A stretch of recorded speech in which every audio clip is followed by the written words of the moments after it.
How's you guys? Can you see that print? Allie's about to walk in. Renette, fortunate enough.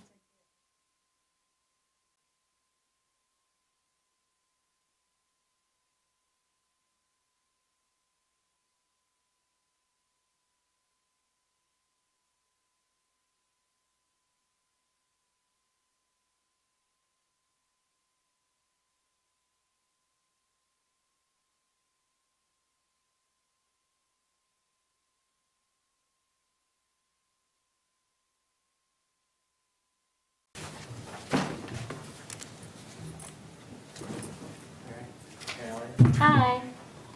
Alright. I'd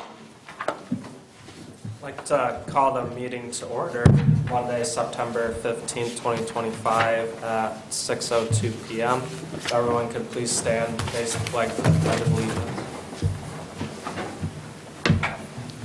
Pledge allegiance to the flag of the United States of America and to the republic for which it stands, one nation, under God, indivisible, with liberty and justice for all.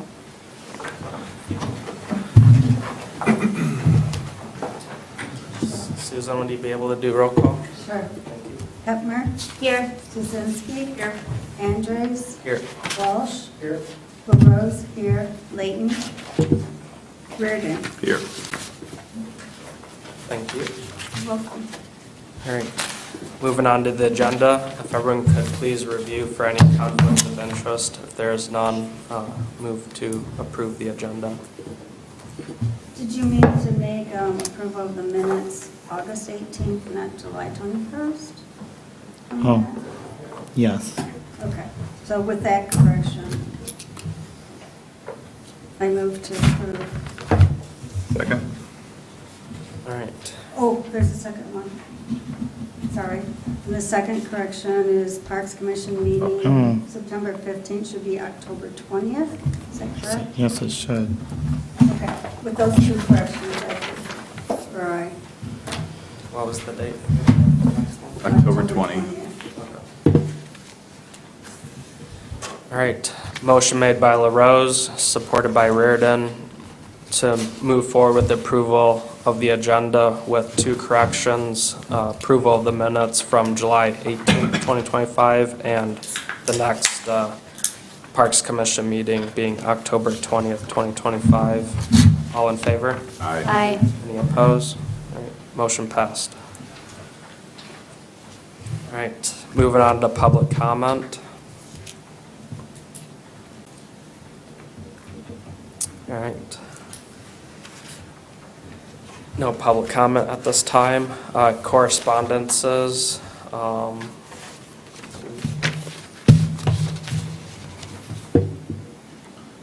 have that one for the Spinner Lake group, I believe it was, regarding Camp Granite. Was that before, what, maybe that's last week? That was 2 meetings ago, I think, yeah. Okay, sorry. Yeah. I missed a couple.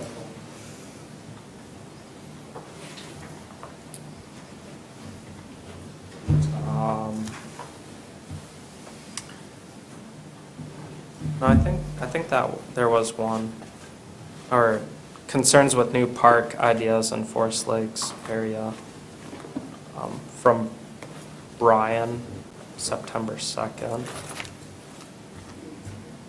Basically just. Yeah, want that parties was and weddings. involving, large events, alcohol, noise pollution. I think that was with the Go Rec property, Camp Graylick is what that one was for. And then,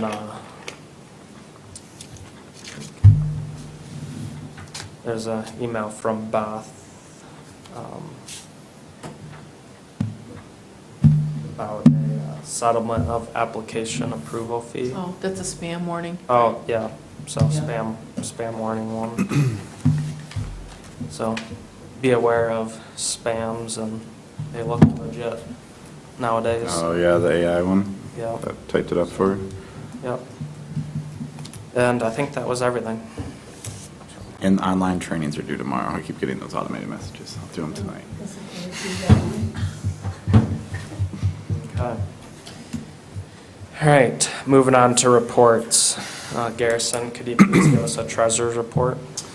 Yes, so as we are kind of nearing the end of the year here, we are pretty underspent in the 2025 budget. So I thought this would be a good opportunity to kind of talk about some things we could hopefully get checks cut for this year to set us up to then hit the ground running next year. I'm wondering, Beth, you might be able to answer, are there outstanding big invoices that we just haven't paid yet?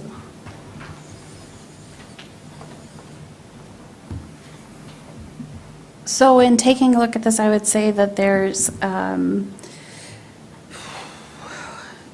about 5,000 that hasn't come in from seeds for that contract for the farmer's market. Yep. And I think it has, you will have more contract services or under Holiday Woodlands Natural Area too for the work that Sarah is doing with Beckett and Raider.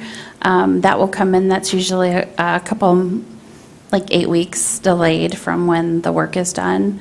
So you will see some of these bump up a little bit, but I still think you'll be well below your attorney, engineer, and grant fees.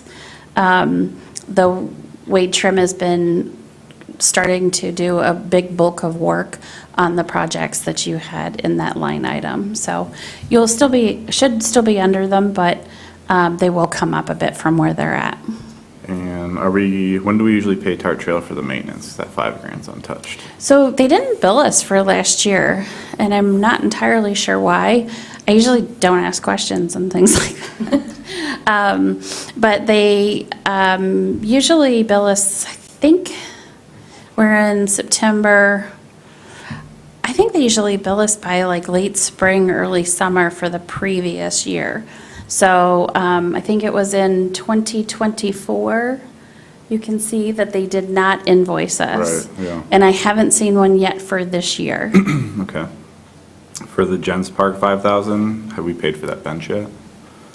No, and actually, we'll move that slightly. The bench was under 2,000, which is where we had thought it would be. Bash Construction did the installation, and they did a great job for you guys too. They put it in a way that if you ever do move it, it will be a whole lot easier to get that out than just sinking it in a ton of concrete. I mean, it isn't concrete, but they did a nice job putting the tubes in. So that ran, I think you're just a hair over 5,000, like 5,200 on that. They also did come in and put the ground cover in. Yeah. So they did a nice job. And then we have 9,900 in Grace in that capital outlay, but nothing spent. I was wondering if we were gonna 9,900 in Grace. picnic tables. I feel like we already paid for all those. I feel like those were paid for too. Was that for something else? I don't know. I It's just, not for, that wasn't for planning for the, warming hut. like the, I can go back and take a look at the minutes and see what that 9,900 was for.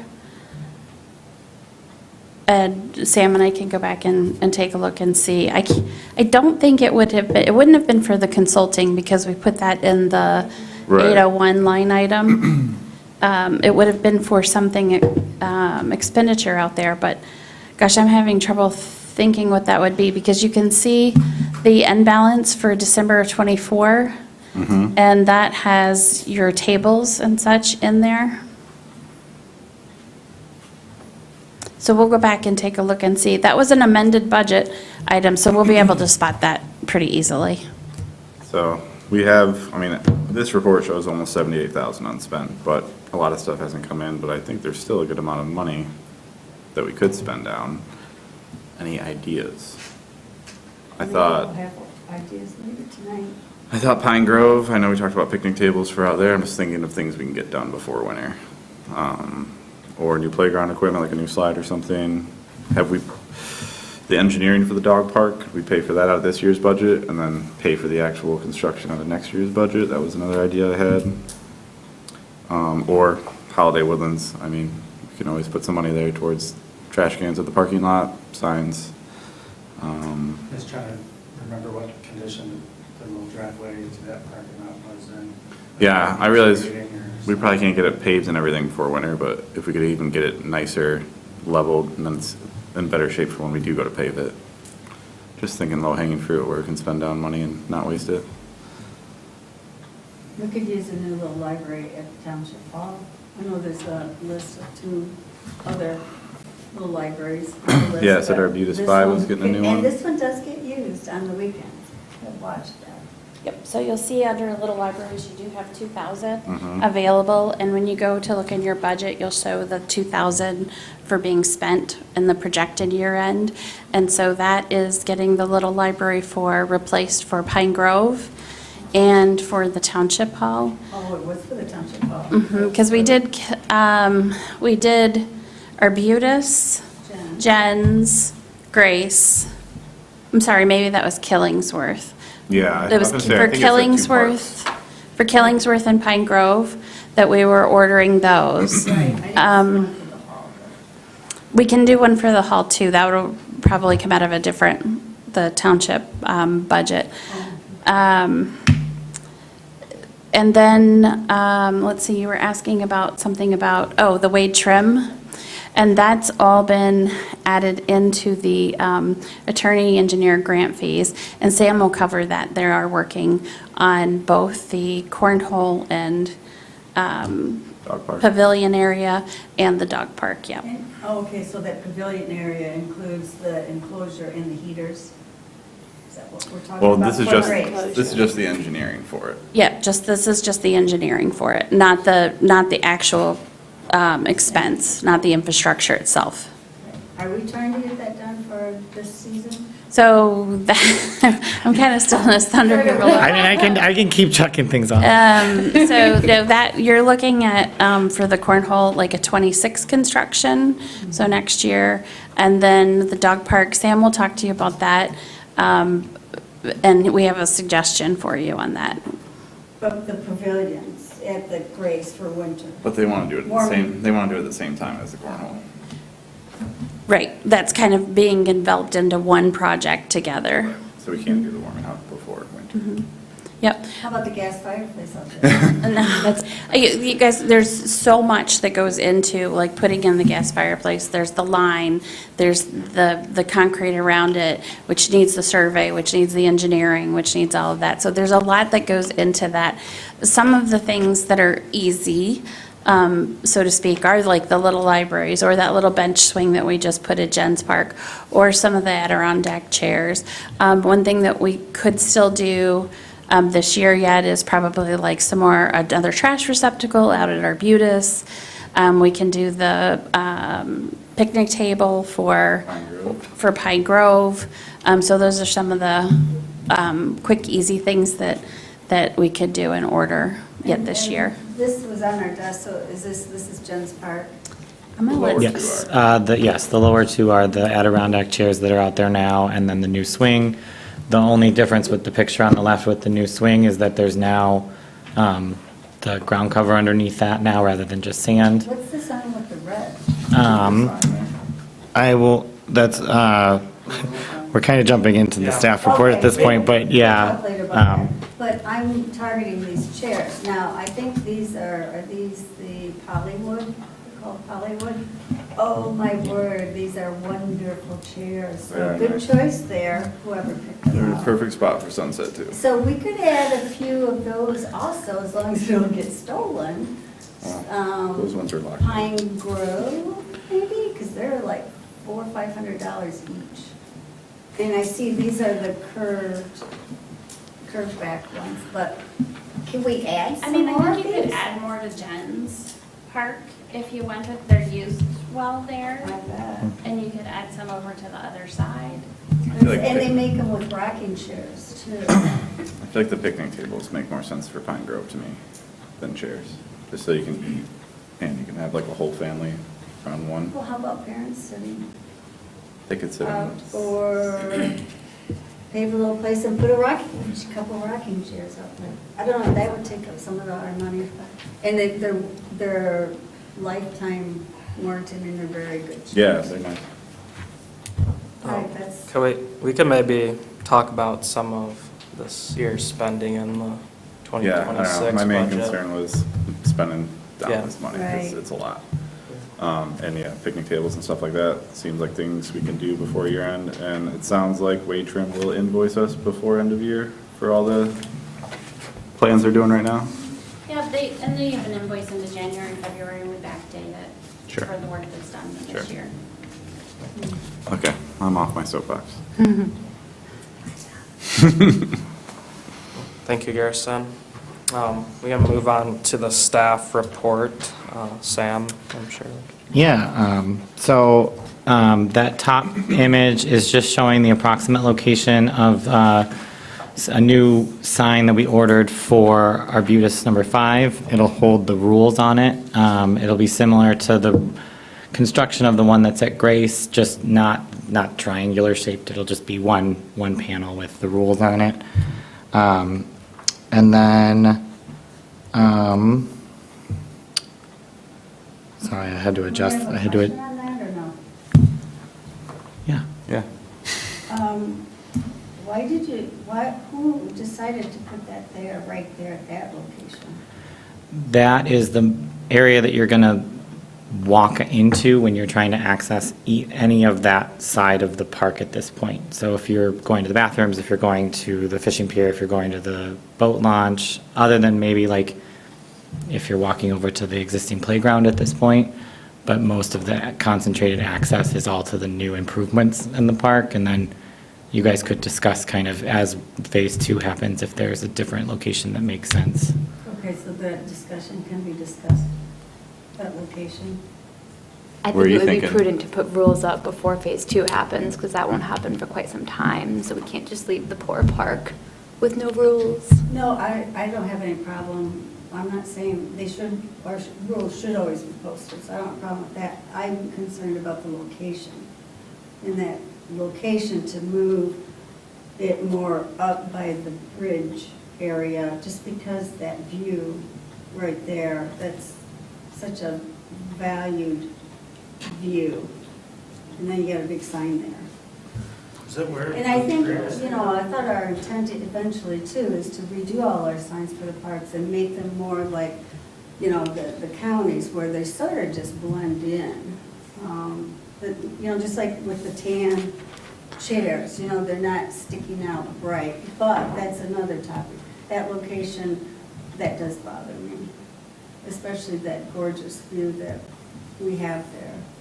And then it's taking the sign, I suggest moving that sign closer to that bridge.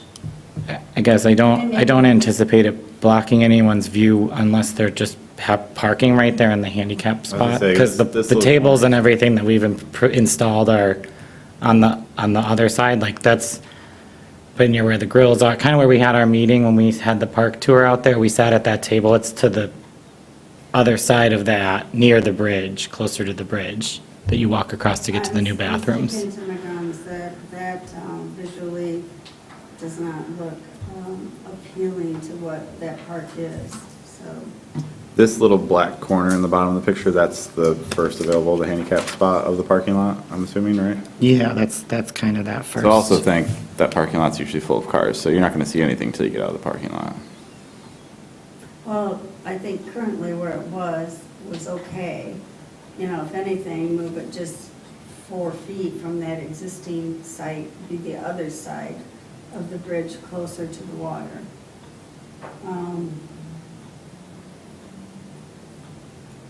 Susan, can I offer you some context? Sure. That is not meant to be the park sign. That is not replacing the sign that says Arbutus Park North 5. The kind that you're talking about that is standardized, the look, that will go back to the left side, to the left of the entrance when you come in. This is meant to be more a message, a communication board to make sure everybody sees different intent from the Parks Commission. So it's an information board, sort of like Grace, it's a triangular shape. Oh, it's not this square Just be thing. one side. Yeah, it would just be one-sided, where Grace has the AED on the other side, and, it's, I'm sorry, it's so big and obtrusive, it's to scale, oh, that was just a very rough You can see it's drawn in Yeah, like that's not Photoshop. I metal really bars think this there. is just to give us an idea. And I like know that that, it's by right? the trash can, it's like a centralized location. Trash can could be moved too. Well, okay, How about next meeting? You go do a little scout session, show us what you're thinking next meeting. absolutely, okay, but I need to know the size of that. What is that size? I think it was 24 by 36, correct? 2 by 3. So it's not, it's about maybe the size of that frame, if not a little smaller. Yeah, that's about right.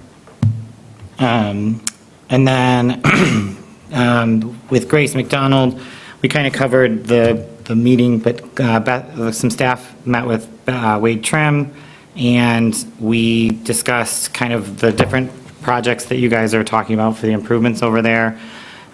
Specifically, the cornhole and pavilion kind of being a combination of projects because they're mobilizing for concrete work, and we want to make sure that we tie all that circulation in together. And then, and we would also be needing gas lines and different other things that would be helpful to do all at the same time. And so, in working with them, they're looking at preparing those to be ready to go out for bid sometime in October, hopefully, for spring 2026, or, summer 2026 construction on that. So trying to get that scheduled for 2026.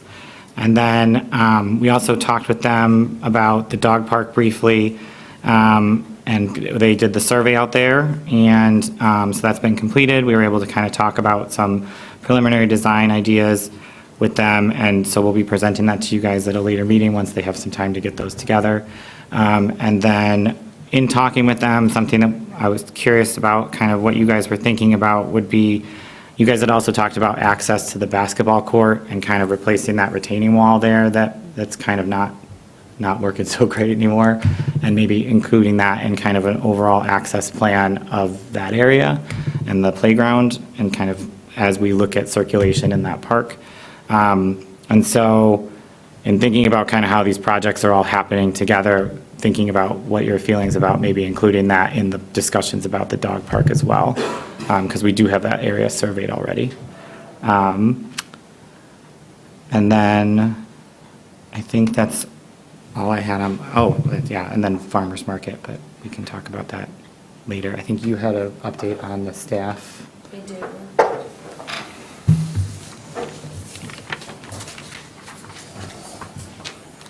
So I was able to mention to you at the end of your last meeting when you guys were headed out the door about Dan's resignation from the buildings and groundskeeper, as a part-time buildings and groundskeeper. Took the idea to the township board. You didn't have another meeting yet, so about a position for facilities and recreation coordinator. And the thought was at the board level was that these might be hard to find, right? Might be hard to find someone who's interested in part-time, might be hard to find someone who has the varied background of facilities and recreation coordinator. So to post them and then see what the response is, and then go from there. So I'm pleased to tell you that we've had very good response. We posted these with MParks. It's just one place, and I think that that was good, but we also reached out to just community partners and letting them know that these positions were online and could be applied for. So the facilities and recreation coordinator, we have too many applicants actually to do in-person interviews with. Been doing phone interviews, and then we'll come back and do probably like 2 to 3 in-person interviews. Buildings and groundskeeper, we do have some that are interested in part-time position. That's much fewer applicants, and one of them actually works for us already intermittently part-time with Dan. But there is another 1 or 2 applicants with that as well. So I wanted to let you know that these were out there. The thinking with the facilities and recreation coordinator, as I mentioned to you, the end of last month was it would be someone who would do staffing like Sam is. Sam is in the planning and zoning department, and we don't know yet, but we potentially have a corridor improvement authority coming online, which will need some more administrative duties helping Claire with that, because we don't intend on hiring staff for that. We intend on staffing that internally. So there'll be more demand on Sam's time. So this person would staff the Parks Commission, would also offer looking for experience with programming. So that's one of the things. You know, it's, the infrastructure projects are great and they are expensive, but one way you can really touch a lot of people, as you guys have known and seen, is with programming. So you can really impact community members' lives with that, get them out into the outdoor recreation that you spent so much time planning and executing. And this position would do that, as well as oversee the facilities in the area and be that networking person who would handle any contracts that we have or do even the hands-on work of some of that as well. So just wanted to see if you had any questions on that or any staffing on that. I did give the township board a very rough revenue and expense from an operational standpoint to show that we could, if they chose, to put in that recreation facilities and recreation coordinator. We could handle that, obviously, and potentially a part-time buildings and groundskeeper.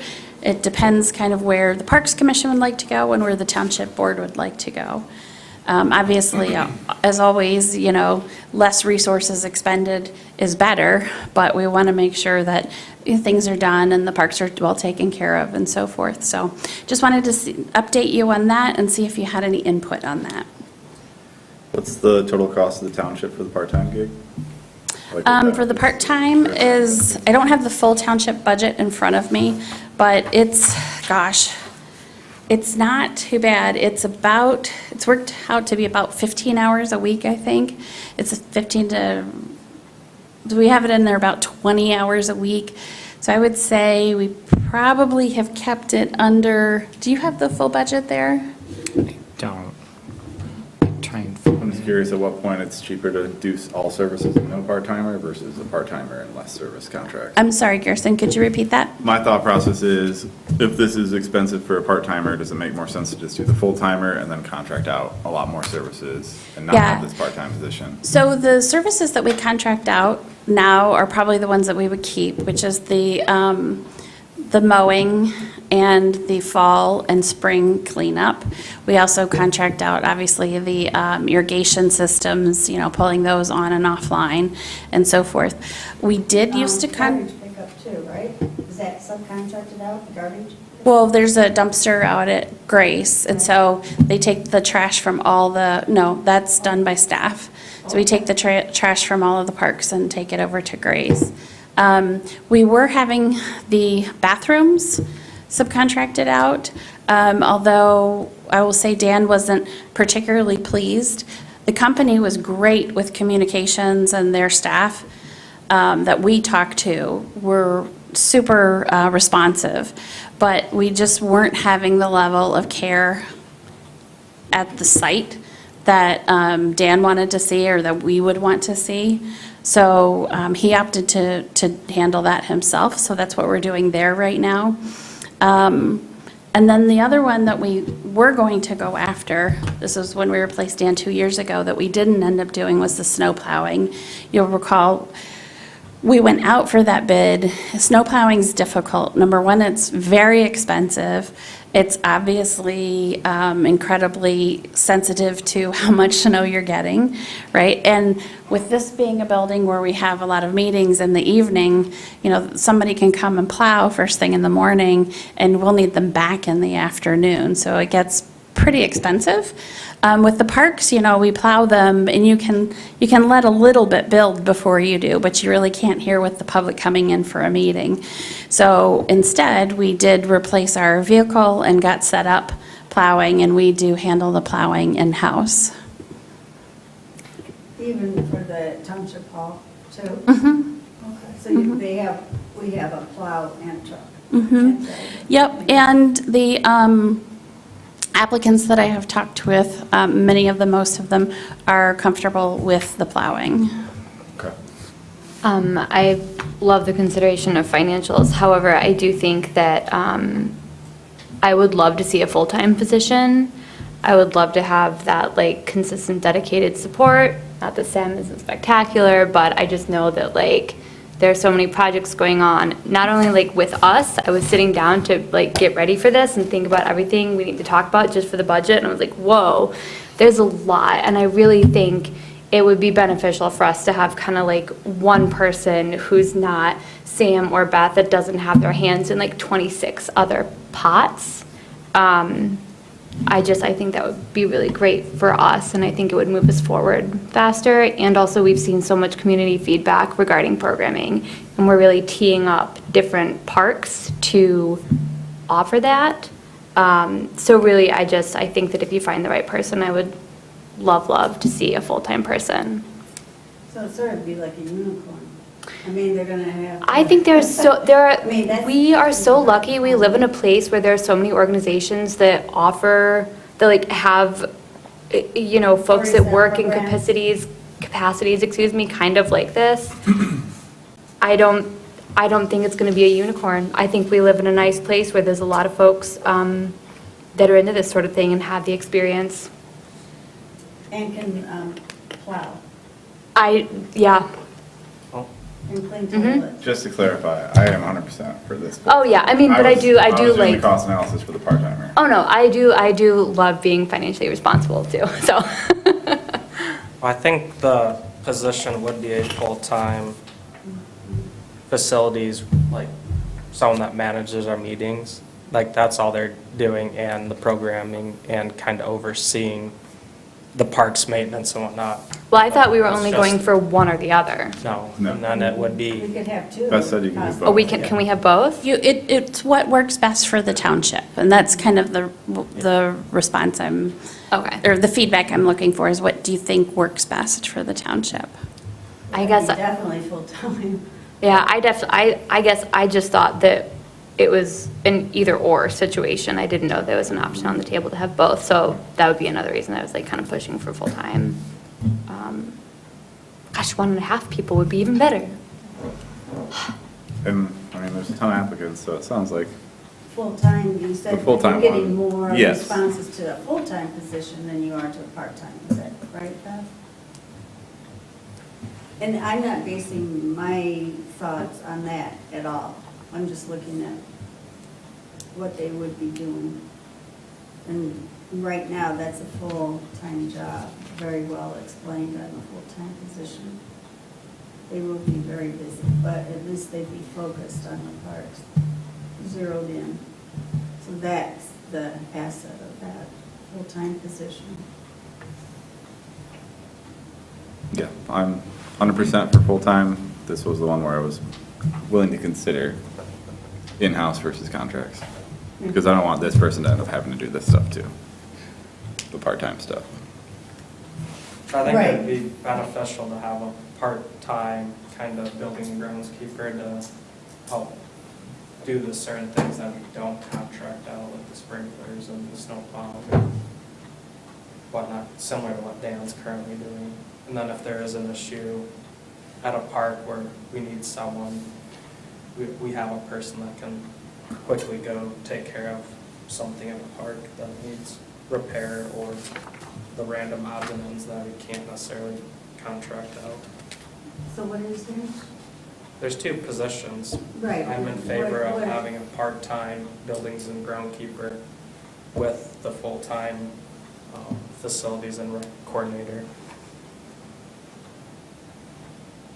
Me too. I just know people and benefits cost a lot of money. Once you like tally, it's not just salary, it's all the cost of hiring someone. I'd rather have someone in-house, but if it's half the cost, you just contract out trash, snow plowing, and a couple other things and get this person, Right, I'd be that's okay. where I with it. think I'm heading, full-time, and then subcontract out those needs that we're currently using right now, with maybe a couple additional.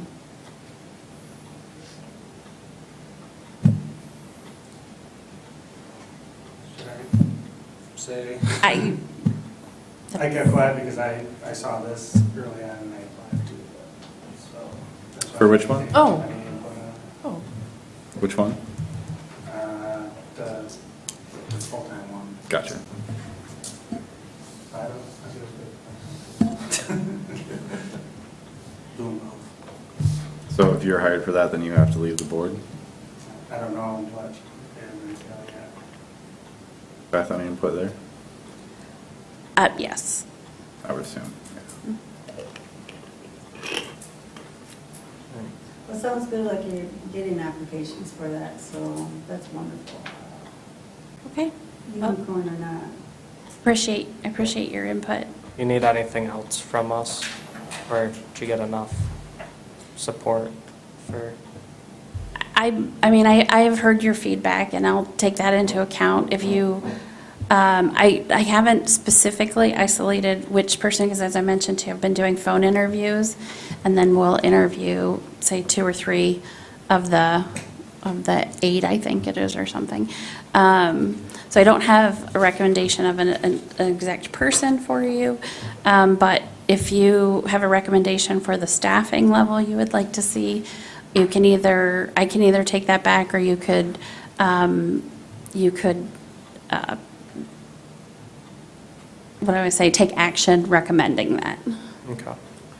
I would say, I think we recommend 1.5 FTEs, and then if they say we can't do it both, then we look at cutting. Make the ask for both positions, but if the township says it's a no-go, then we look at contracting out the part-time to make it work. That would be my formal suggestion. Yeah, but the full-time facilities coordinator would also pick up and do extra projects around the township in general as needed, right? Excuse me, as needed. The facilities and recreation coordinator it's really almost like 3 different things, I see it. It is the staffing of the Parks Commission, making sure that the plans, your not master plan, sorry, wrong department. Your recreation plan is updated, that you're following your recreation plan, grant writing, grant coordination, also the programming piece that we've talked about. And so programming actually, you talked to Sam and I, and Jake when he was here, programming actually is quite time intensive.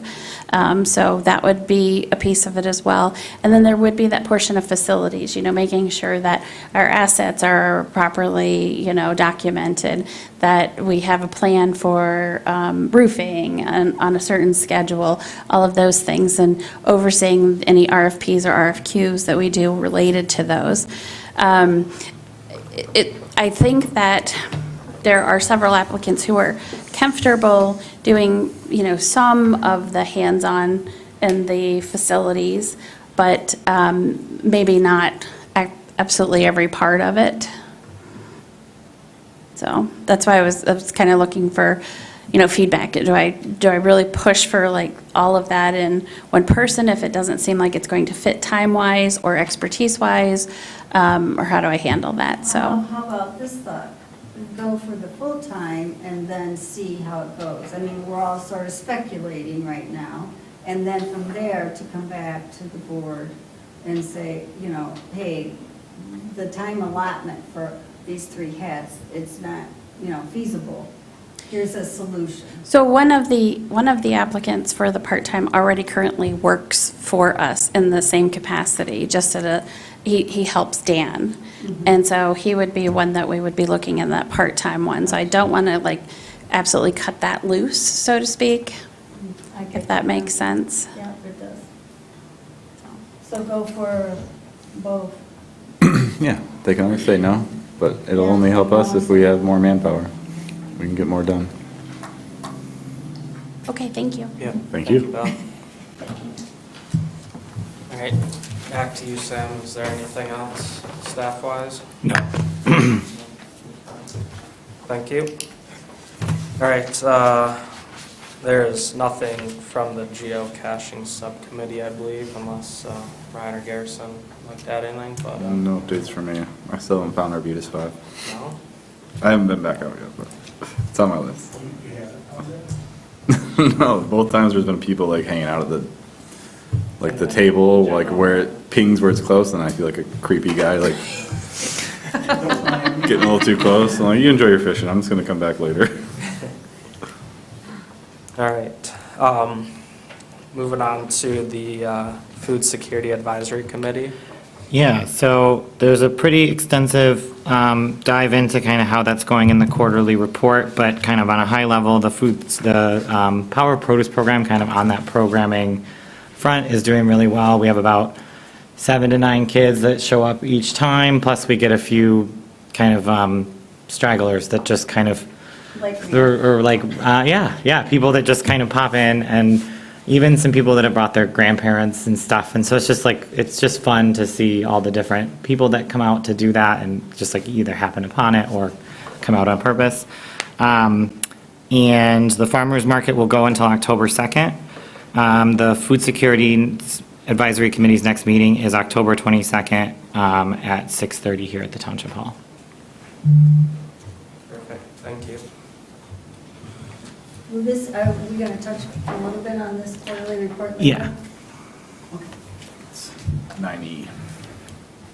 All right, if there's no more on that, we can move on to the approval of the minutes from July 18th, 2025.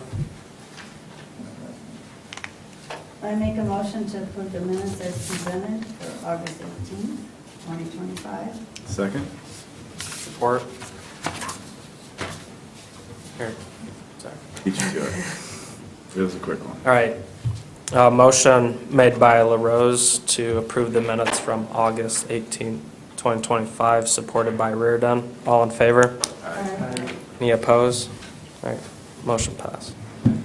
All right, moving on to business before the Parks Commission.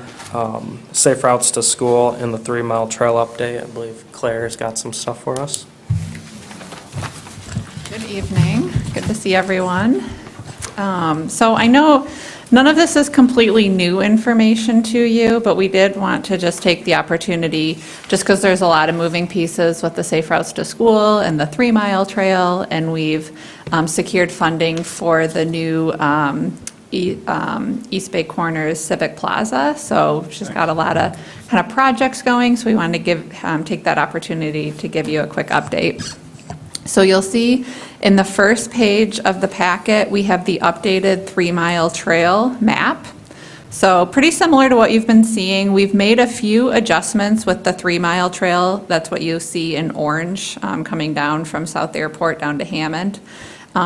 We've reduced the distance a little bit. We've been able to, in working with our engineers, kind of looked at property lines and wetlands and just been able to identify some cost-saving locations. So we've made some slight adjustments to the trail just because in working with Eagle as well as MDOT for funding, permitting and funding, really kind of pushing the project team to figure out how to reduce our costs and also reduce the wetlands that are being impacted. So we received very favorable preliminary feedback from TAP, which is the Transportation Alternatives Program. So that's the grant funding where we're asking for about $3 million.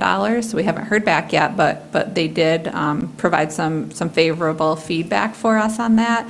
And so kind of based on that, we're looking at doing all of, it was originally the orange line that's kind of hashed that goes all the way to the Mitchell Creek Meadows main parking lot. That was originally going to be done in 2 phases, kind of multi-year. We're looking at doing that phase 1 just in 2026 to 2027. So kind of expediting the timeline a little bit and doing the whole project in 2 phases. So phase 1, getting to the trailhead, and then phase 2, getting the remaining distance to Hammond Road. Also wanted to highlight, let's see, the next thing that I've got on here is the Safe Routes to School project and construction timeline. So we are kind of moving forward with that pretty quickly. We've secured all of the funding that we needed for Safe Routes to School. So that includes $1.5 million from Safe Routes to School grant, just shy of $800,000 from the RAP. It's the Revitalization and Placemaking through MEDC. And then we received $50,000 grants from Olson Foundation and Rotary. So we have basically all of the funding that we need for the Safe Routes to School, and that includes, securing all of the easements, all of the lighting that we're doing, the landscaping, the the signage, and as well as the Civic Plaza. So that's all. We're looking at construction for that in 2026. We're timing it with the Hammond Road construction that's also going to be in 2026. So we're hoping to get that like right when school gets out, get the construction started with that. We've been coordinating closely with the Road Commission. We did kind of the organizational meeting with MDOT. It's a MDOT-let project, so we have to meet all of their requirements. We've been coordinating closely with them. I did want to just highlight, and does anyone have any questions on the route? I know you've seen this map before, but I'm happy to answer questions. I think the really exciting thing about the safe routes is that we're going to have safe crossings at 3 Mile and Hammond, as well as a rapid flashing beacon with a pedestrian refuge island right in front of C's, the St. Elizabeth Ann Seton School. So I think that's going to be a huge improvement. We're also working, the township is working with the Road Commission and with all 3 school districts to get the school safety zone in place. So right now, there's like one sign that says 40 miles per hour, but what we're requesting is 35 miles per hour for a 1,000-foot buffer extending from all property lines. So the geographic distance of that is pretty extensive, going out Hammond and 3 Mile Road. And so that would be a school safety zone, half hour before school starts, extending a half hour after school lets out for those drop-off and pick-up periods. Very busy sections, right? Yeah. Very busy. Yep. So what are those blacks as existing lights? Yeah, so those are the lighting that currently exists, and then the yellow is what we're proposing for new lighting And that would along be- that. Well, is that kind of that proposing the yellow with the, 2 yellows and then that crossing? Is that going to be something like how they wanted to do, or they might be doing now down there by the state park? The Hawks. Yeah, so this is, so that's a good question. So those 2 yellow lights are just showing like a street light, and we're going to have pedestrian scale street lighting similar to what you see at the 4 Mile roundabout. So we want some consistency along that corridor, kind of pedestrian scale illuminated of the trails. But the rapid flashing beacon will be a little different than a hawk signal, where it's pedestrian activated. You push the button, it starts flashing, and there's going to be signs and kind of lights, warning people as they're approaching. So it won't just be you get there and you see it, but we're going to have some signage just given the speeds. But yeah, it's similar to what you see like along 8th Street, where it's different than a hawk signal, where it's a traffic control device, where it's actually a red light and stops traffic. This is a flashing light that, it takes time to teach automobiles the proper behavior with that, but that's what we were able to get approved with the Road Commission. And the way that we're designing it is that it can always transition into a hawk signal if we see huge usership and we see that there's a demand and a desire to transition that into a hawk signal, which is a traffic control device. Okay, so existing, they're not hawk, so St. Elizabeth, and then at the corner up here will be the same kind of system? Those are like overhead lights, like so you can see in the dark, not like a traffic light. But you were talking about green. She's talking about both.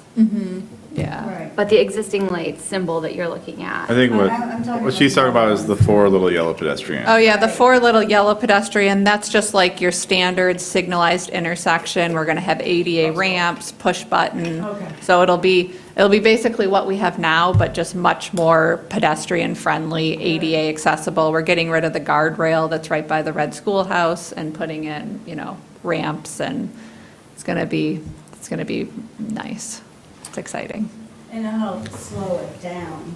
We're really looking, because we have limited control over speed limit outside of school hours, we're really looking at landscaping and design, having the trail, having people using it, having the pedestrian scale lighting, like really putting those amenities into the corridor that will all kind of work together to reduce speeds. And I think, personal opinion, I think that section there on 8th Street with how they have that and the meridians in the middle and things like that, that I believe in my eyes, and that it has slowed it down a little bit there.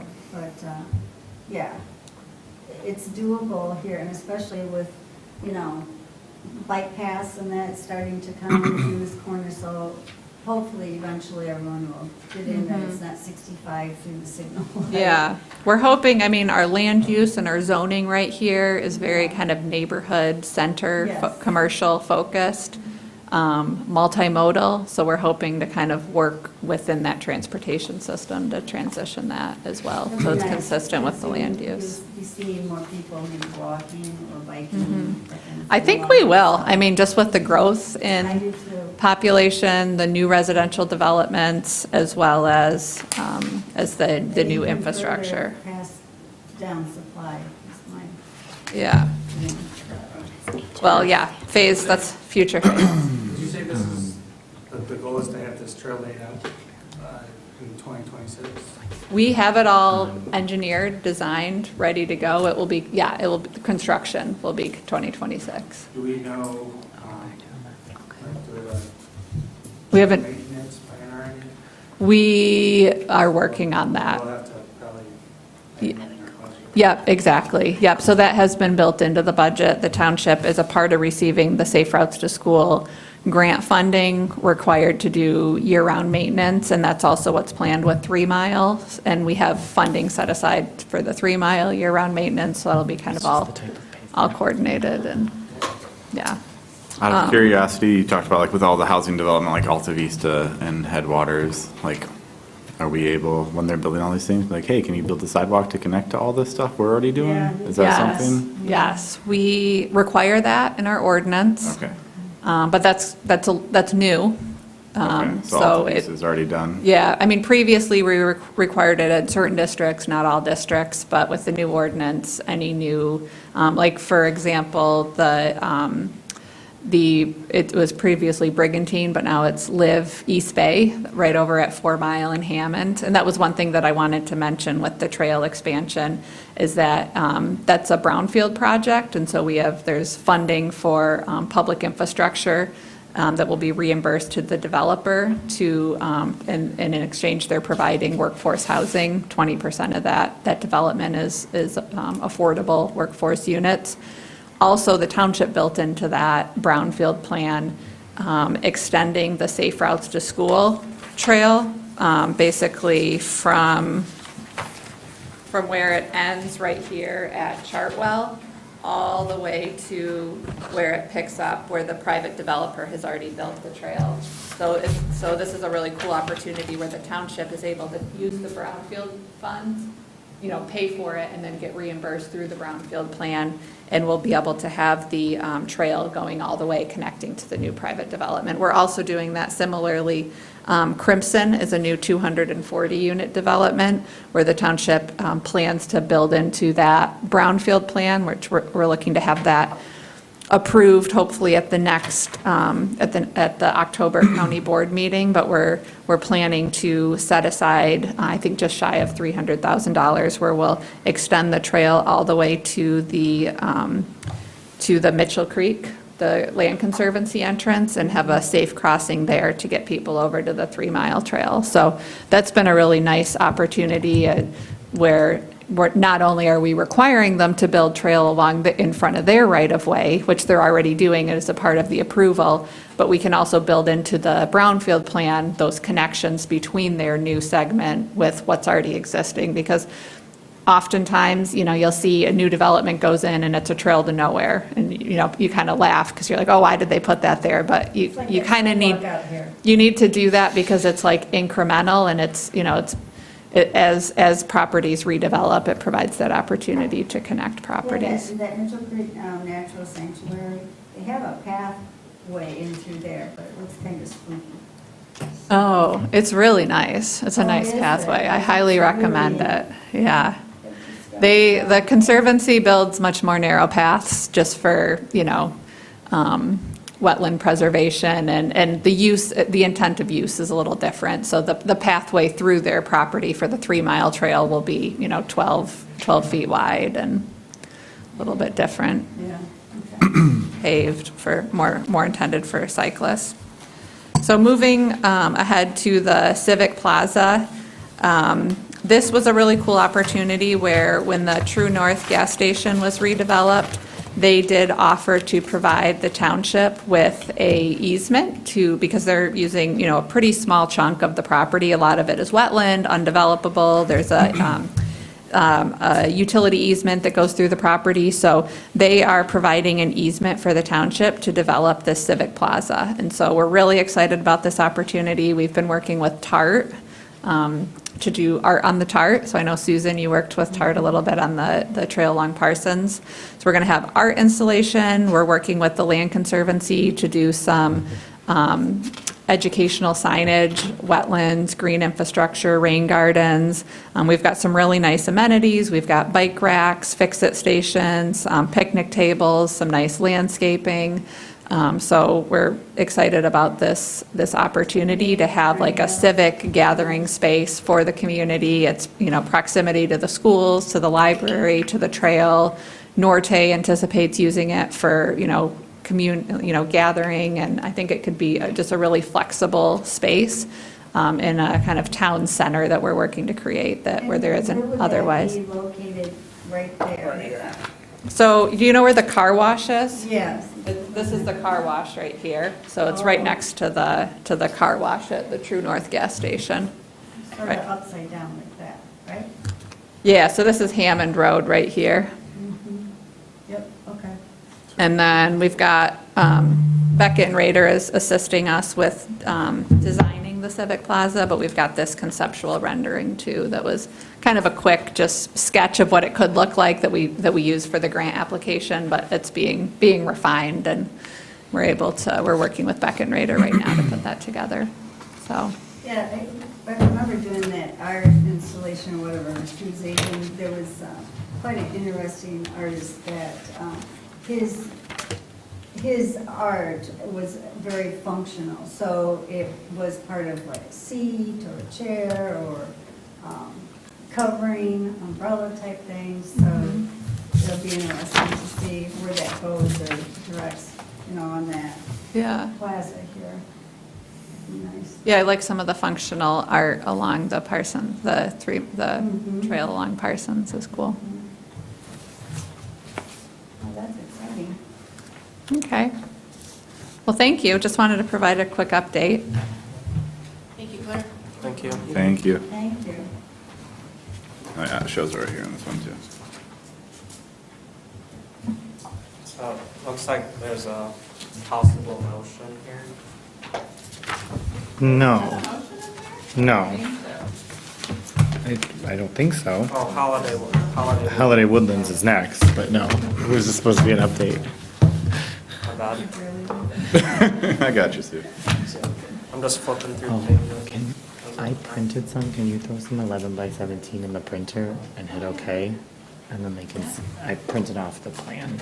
Is it on the printer? Well, they need paper, but Yeah, if I you throw the guess paper and hit OK. we it can should move go. on to business before the Parks Commission. 9B, the Holiday Woodlands Natural Area Community Engagement Report, Sarah. We have a motion for Sarah.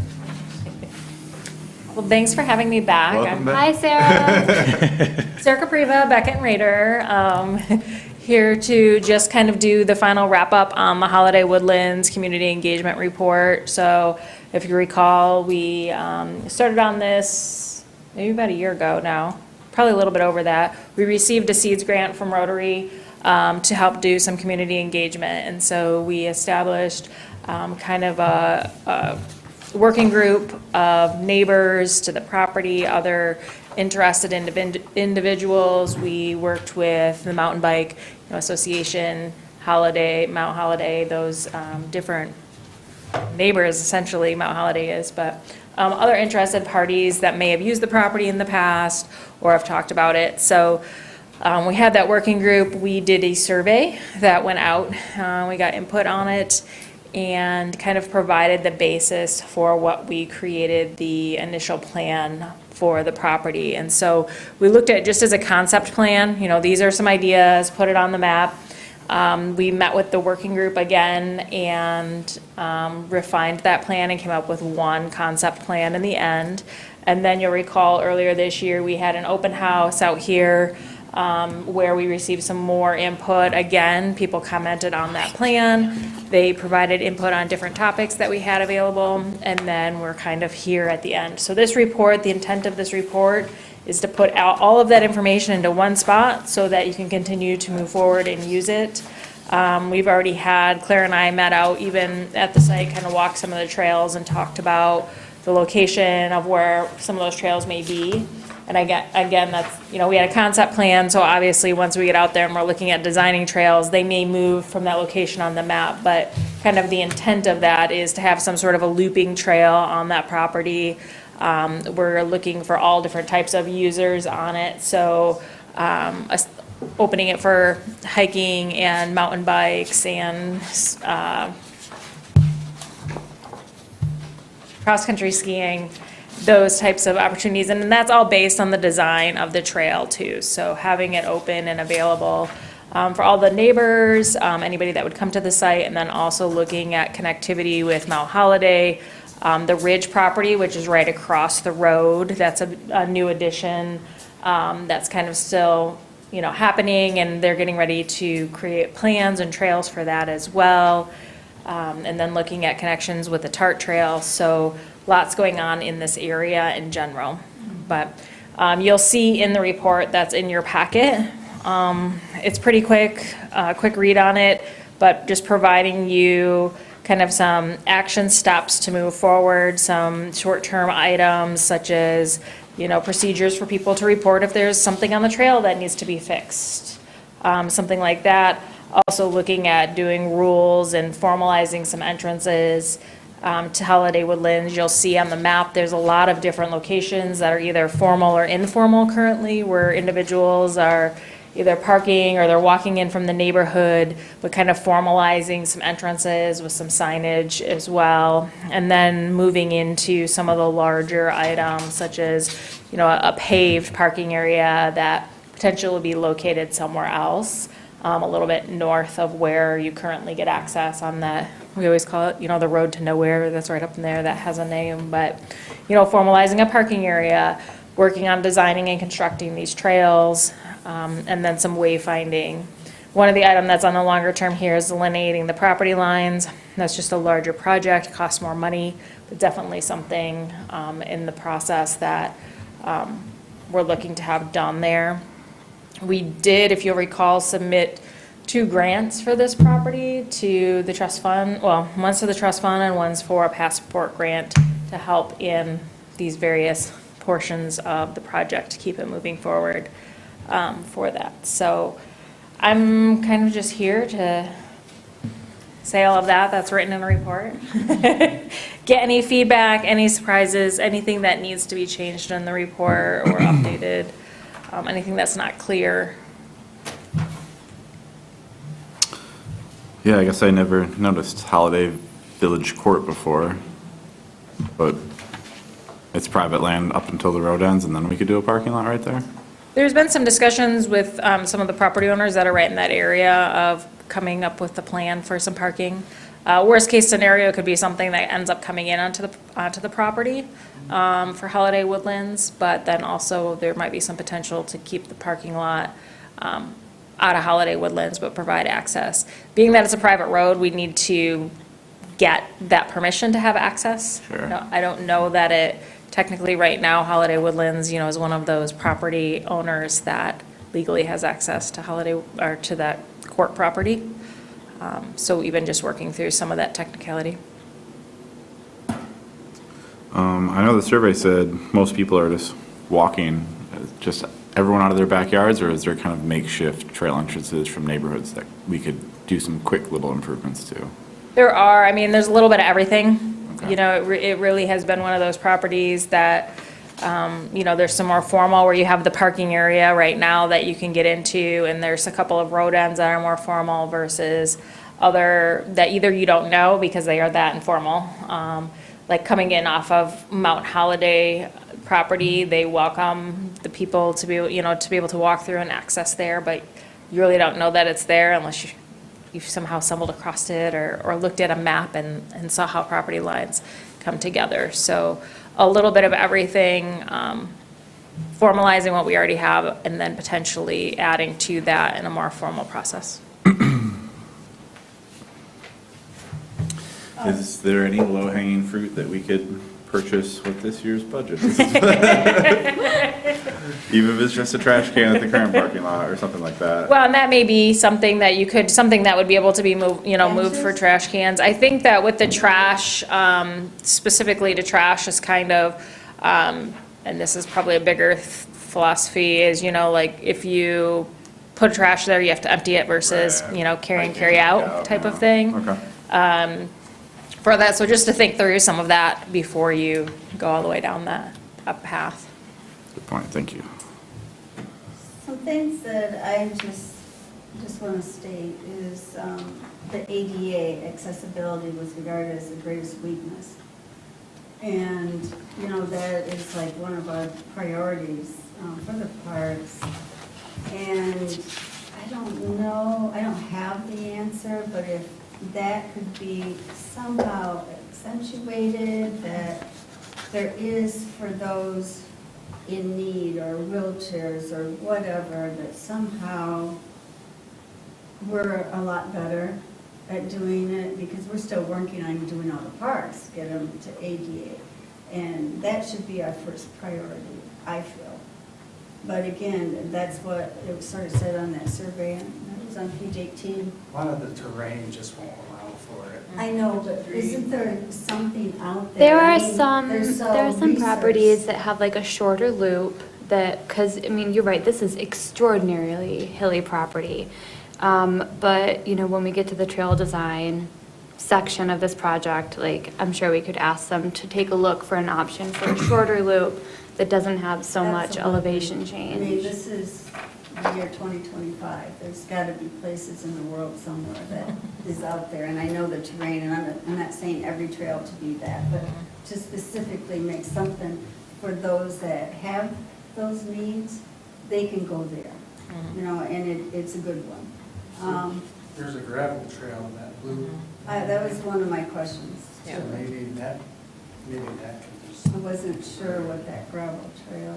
Yeah, and a couple of reasons that ended up on the plan is that it connects kind of the neighborhood all the way across to the entrance, which then would get to the ridge. It would be gravel. Most of it is already kind of a 2-track, so it was kind of one of those items we could just improve that 2-track with some gravel to provide the access for everybody, hopefully, through the property. It's got some interesting parts. I was gonna say, it's not the most interesting part of the property, but kind of when you get down by the wetlands and all in there, that's kind of fun, and some of the views that you see from it, but that was intended to kind of be a major kind of connector from neighborhoods through the property, hopefully up to the TART trail to provide that access. And so, in your opinion, it sounds like most of the surveys in that, they really want it to stay the natural area, the preservation of the area. Do you feel that this plan will get that? Yeah, we really heard, keep it natural, keep it similar to what it is. We need some trail development, some signage to formalize it, but try to stay away from, it's not going to be your next Grace McDonald by any means. It definitely is going to be something that's a much more natural area. And I think that's a great compliment to the Ridge property too, that they're focusing on hiking on that property and being able to work some of these trails into that as well. And will there be the electric bikes or that kind of motorized bikes paths through there? I don't know, I didn't really see any of that in there, and they say new bike trail development. It does say not motorized. Yeah, we didn't go down that whole electric bike conversation with it. The intent is to allow for all different types of modes of transportation. I guess that would end up being probably come to Parks Commission, Township Board a little bit more on the policy part for specific rules for the park. And really TART as well as the Conservancy. Yeah, for the connections. Because it's probably not a property that you would just go to ride your electric bike. You'd probably use it more to get somewhere else. So most likely Great. follow what the TART trail has currently and that kind of thing, sort of, right? Sort of, once you get to that point. Right. Yeah, we haven't, we're a little bit before that conversation, I Yeah, guess. okay. And then I noticed what wasn't important, play structures, picnic location, including a pavilion. But wouldn't it be nice if that was that parking spot and a pavilion was close to that parking? So say it all of a sudden is a downpour, to take your wet clothes off or change your shoes, or a place out of that element that at least has a roof. Embrace built in with the nature. Well, we do have, the concept plan has this pavilion, potentially a vault toilet, because I think even though it's not super important right now, there could be opportunities. And again, not going, you're not using it like you're using Grace, where you're renting that pavilion and you're having these events there, but maybe a space where you would can have, use the restroom. right. And maybe you have a picnic table out of the sun or something like that. And and maybe so- more down by the parking Right. area, so Yeah. it isn't Like built in. Killingsworth, small like Killingsworth. yeah. Yeah. Right. I'm fully supportive of a vault toilet. I think that's a great idea. Maybe a picnic table, but I don't think we need to go down the pavilion path. I think that the feedback was pretty strong, that this is more of a, like, quiet space. And I just think, yeah, like, we've got so many, like, if we just make all of our parks all have the same amenities, then, like, I mean, whatever, it'd be fine, but I'm just saying, like, I love how, like, quiet it is there. Could we do a bench at the Overlook? That seems like. Oh my gosh, of course you have to have a bench at the Overlook. Seems like something we could. Oh, do. yeah, benches, oh, you mean Like like we could do this year? year, just put a bench at the Overlook, 'cause that was listed in the benches, especially located at the top of the hill. Burning a hole in your pocket, isn't it? You just noticed thousands If you of don't use dollars it, you that are lose unspent. it. Yeah, that's what you're saying. That's true. Yeah. We don't use it. No. We used to have 300,000 in this budget, now it's 110 because we didn't use it. I mean, and not to sound too much like government to tell you no, at the same time, there are implications by putting a bench at the top of the bluff too, that you also need to be concerned with as far as erosion and different items. So it sounds really simple, like throw a bench up there, and I'm not meaning to It's make fine. like this, but definitely think through where you put your bench and what that looks like, I guess, because there may be some unintended consequences from just putting a bench in there that you also need to think about for the future and being able to preserve that property and kind of what it looks like now. I think this is a really great start, but I also know, like, firsthand from working at another organization that did planning like this is gonna take us a couple years, so there's a lot of details you don't really need to dive into right now. And I think that our full-time person will be able to help us out with that a lot. I do love the idea of moving the parking lot, though. I didn't even think that was an option. But like, if our neighbors are okay with that, I think that's a great idea. It's already paved. We could plant some trees, because that area is very sandy, and like erosion is rampant. And even that action plan, the short term, they're already out of 4 bullet points, they have 3 that says staff assigned to Parks Commission, so. Yeah.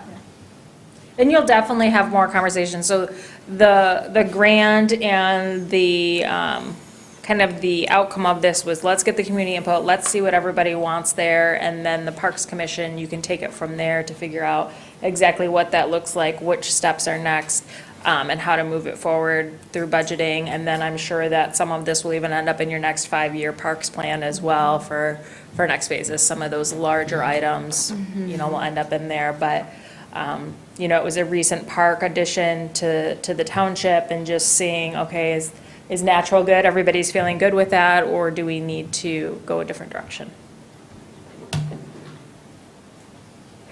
Any other comments? Okay. Yeah, thank you. Yeah, so I guess we have a possible motion for the Holiday Woodlands, so.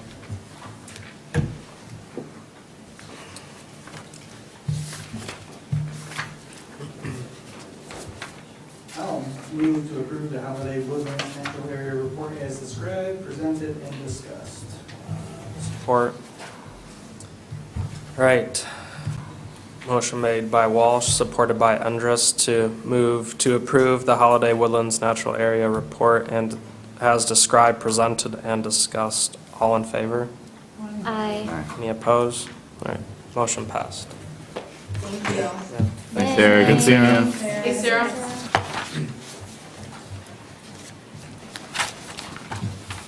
All right. Moving on to the business before the Parks Commission, 9C, the 2026 budget discussion.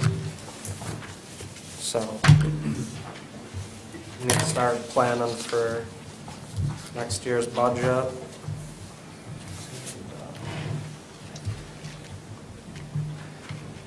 It looks like for the 200,000 that's slated for the Grace McDonald improvements, it says accessibility, cornhole, and pavilion. That does not include dog park. I would suggest we increase that to cover the dog park. I was also, while we're potentially increasing Grace, we had that email, I think it was late last year, about the baseball fields, and we had talked about maybe just doing a little bit of improvement on the grass and the mound, just making it a little bit smoother, and I don't think we've done that yet. So maybe just like a little bit of money for that, because I think that was like the primary thing we thought was a good idea in that space. Yeah. We're talking about like clay, like reforming now?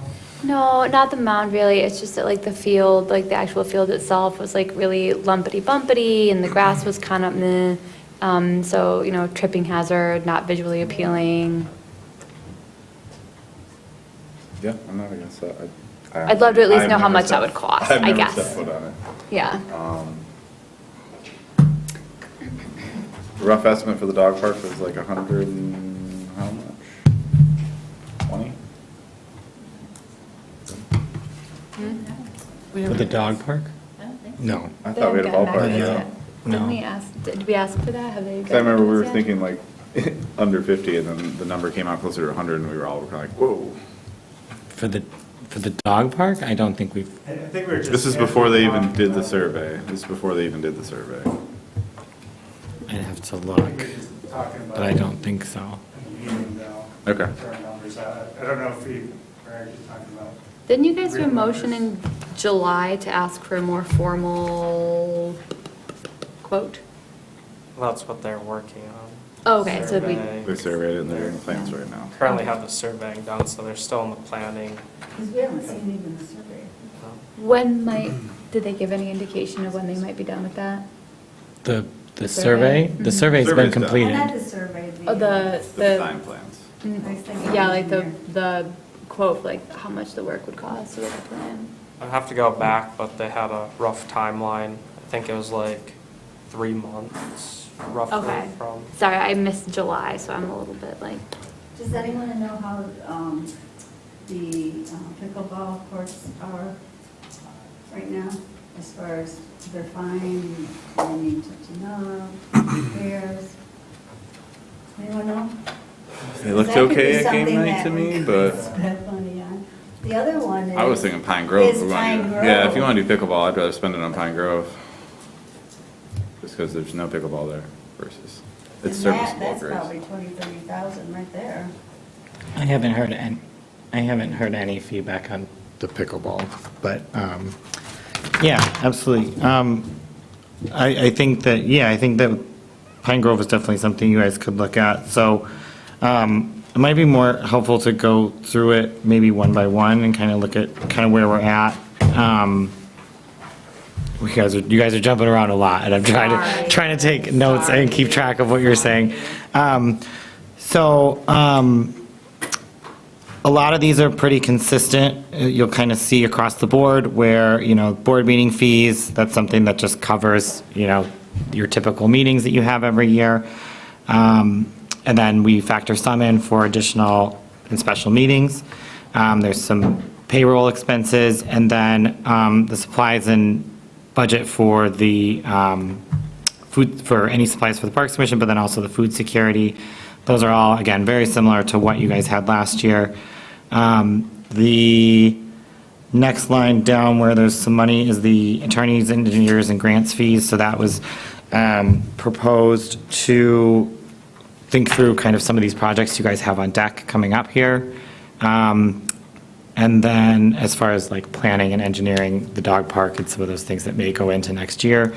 And then looking at, next one down is just, we occasionally do some reimbursement for food assistance dollars that come in.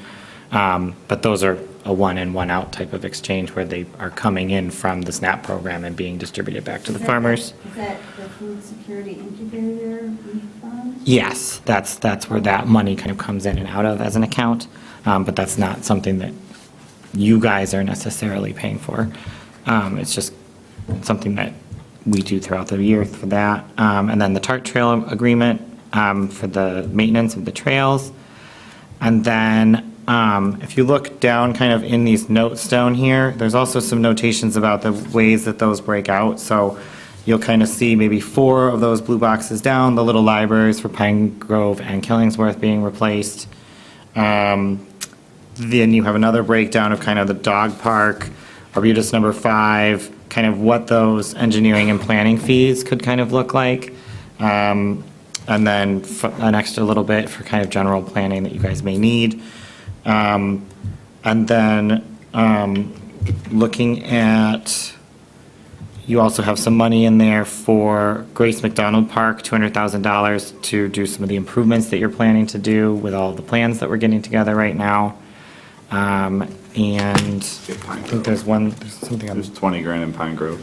Yes, and so that's broken out, sorry, on the back, that next sheet breaks out it's for the accessibility, the cornhole and the pavilion improvements, because those are kind of getting done all as one project with this idea that you'll be improving all the circulation and connecting everything. And those are all kind of how that's proposed at this point. But if you guys had feedback on a specific one of those, I'd be happy to hear any of that so I can keep track of what that feedback is. Before I have a question that will help me phrase my future questions, which is, when we ask for a quote or like an engineering plan from someone like Wade Trim, how long usually does it take for them to create those and get us something Buildable. It would depend on the project. So, okay. I mean, and the complicated nature of it, how large it is, Okay. there's a number of factors there. I think if we already have, the nice part about Grace McDonald is you have a lot of that park surveyed. So if you need to do any improvements there, the majority of it is surveyed other than maybe the extent out into the woods where the trail goes, but you have all of the main functions of that surveyed now. If you're doing something where you don't have any survey done, then that adds time to get just the foundational documents together in order to even get a plan. To, like, move So forward, okay. it would depend on which projects you're thinking about. Okay. There is no answer. It's not. I just I like to think ahead, but then I know that time is real. So, I mean, we probably started talking about the dog park, Over a year. so, and so now we're looking at getting it surveyed, which has taken, maybe a couple months or so to get on their schedule. Once we finally were ready to pull the trigger on that, and then there's time for staff to meet with them and talk about the priorities you guys have shared with us so that we can get you a plan that you can even think to discuss, and then there's, so there is quite a bit of a lead-up time. Too, with this budget, we should be looking at our action plan, table 11 on page 30. I mean, we still have 2024 things still happening. I was looking at that when I was getting ready for this, and we are very helter-skelter. Some Yeah. things are already done, some things we've completely, Right. I think we've been opportunists, and Sometimes it's out of our control too. whether it's exactly, grant writing or- exactly, yeah. But, I mean, to me, this is a good part into this budget, is to reflect on where we're at here and where we need to go. Well, priority number 1, as you mentioned, ADA. I do think it's easier to make our current parks ADA compliant versus trying to make Holiday Woodlands or something that's super hard to make Right, we haven't ADA. even accomplished that. I know, but that's part of the cornhole thing, right, is we're gonna have sidewalks that then connect Right. everything, so it's a 2-for-1 there. The warming hut's the next one, which is, I know, I'm a bad treasurer, I promise to be better. I wanna break down the pavilion costs, the cornhole costs, how that totals into 200, and then we can talk how much we need for dog park and potentially how much we need for the retaining wall removal by the basketball court.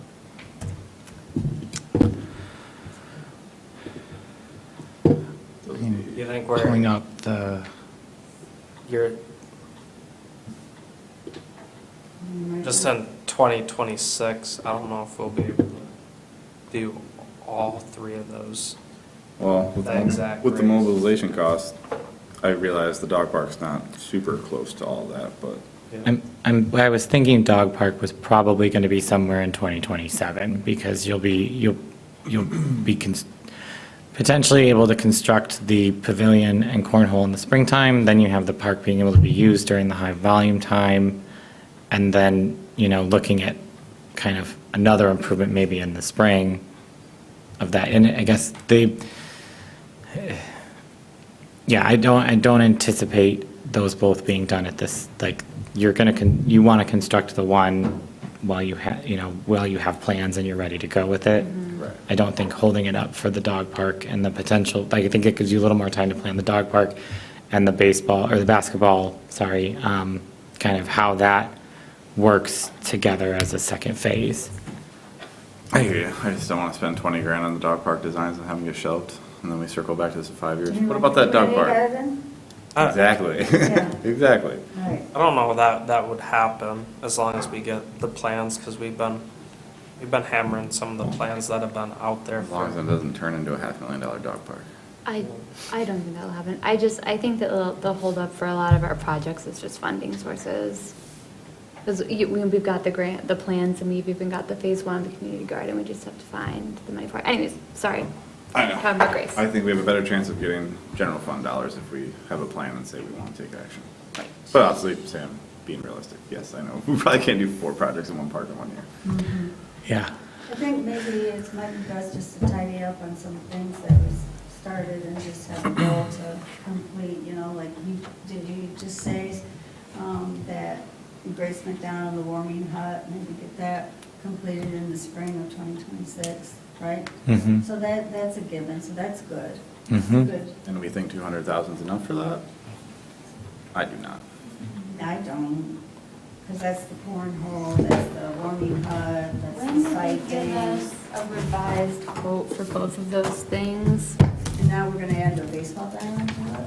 No, that'd be just- different. That's potential field maintenance. Also, think of it this way, the township can always say no, but we can ask. Yeah. As long as we have, If we don't ask, we'll never get it.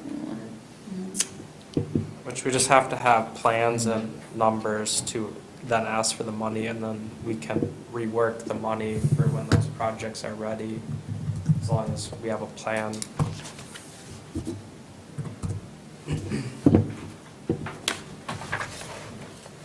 On the action plan, 2027, the soccer field redevelopment, should we change that to dog park?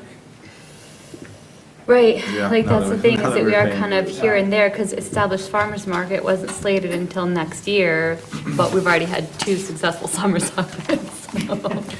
Yeah, I think you guys can check We that can't one just off. change the Yeah, 5-year yeah, plan hence with us being like. Corrections, can we? You can amend it. Okay. It's actually probably a good thing to do. Yeah. Should we? Do we need to? I think so, it's time, I mean, we're still good. Yeah. Do we need to? I- Right I now, think we're we're good, I just okay. was. We should put I- that I- on an agenda item off the road here. I would think it's okay to get things done early. I think if you're, Mm-hmm. yeah, I think.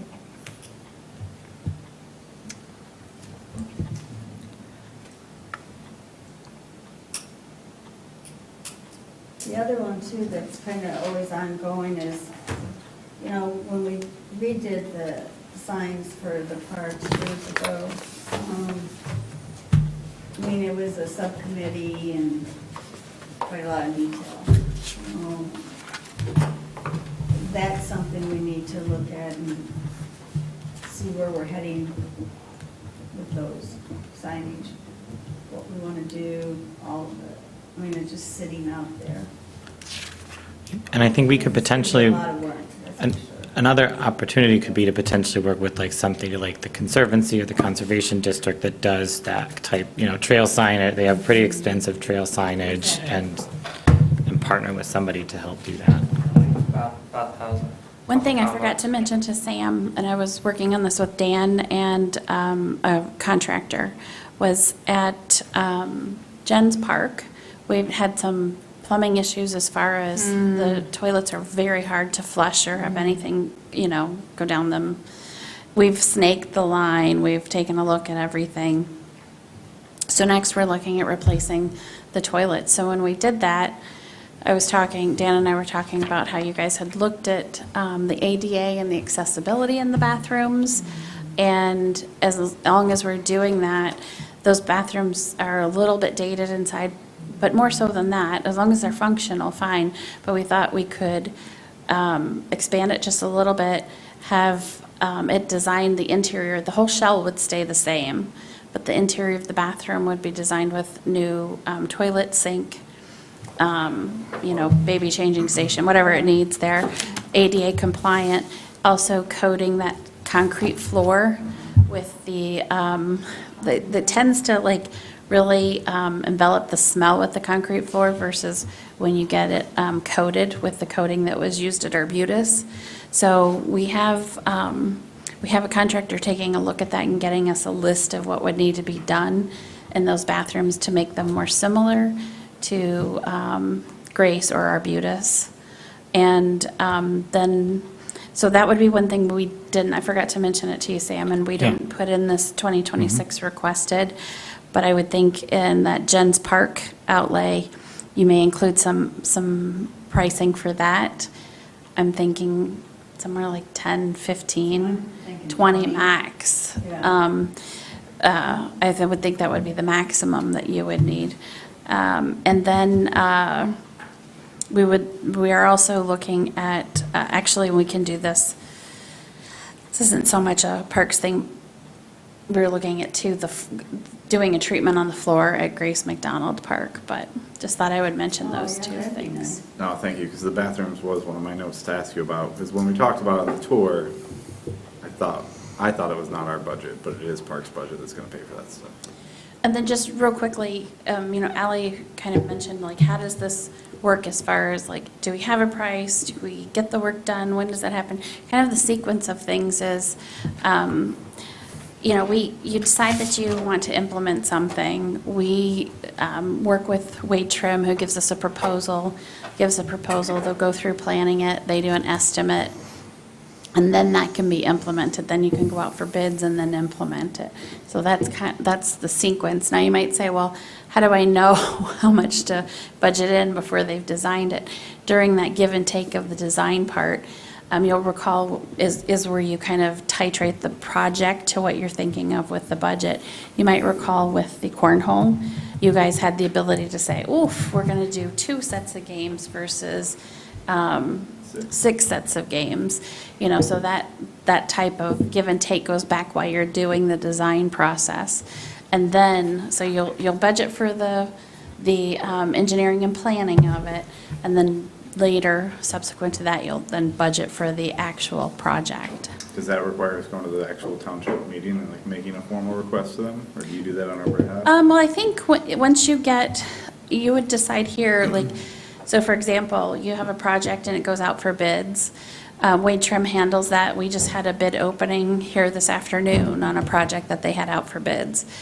They'll determine the best, who completed the request for proposals accurately, who has the ability to complete the work timely, appropriately, and then they will come to you with a recommendation as a result from that request for proposals. So they'll come and say, Smith Contracting should win the we recommend Smith Contracting, they have all of the insurance and so forth, and then you would decide to make a motion to do that. And of course, that is a contract and spending money, so that would go then as a recommendation to the township board. Thank you. Can I ask, I'm so sorry, one more quick question about the Jens Park bathrooms. You mentioned putting some money in the budget for next year. Does that mean we would be able to get that priced and get the work done actually in 2026? Yeah, we should. And that I should have answered as well with when I was talking about the process. It does take some time. I mean, it does depend, it's very specific on the project. Are we talking about putting in a sidewalk, or are we talking about putting in a whole component with it? It depends, so it could be something as easy as, 2-3 months, and it could be something more extracted like 6 months or more. I mean, the $11 million, well, the estimated $11 million sewer project, that is 2 years in the making. But that's a very different, large, huge project that we don't do that often. These are much smaller, but, working with your engineer, it takes some time, right?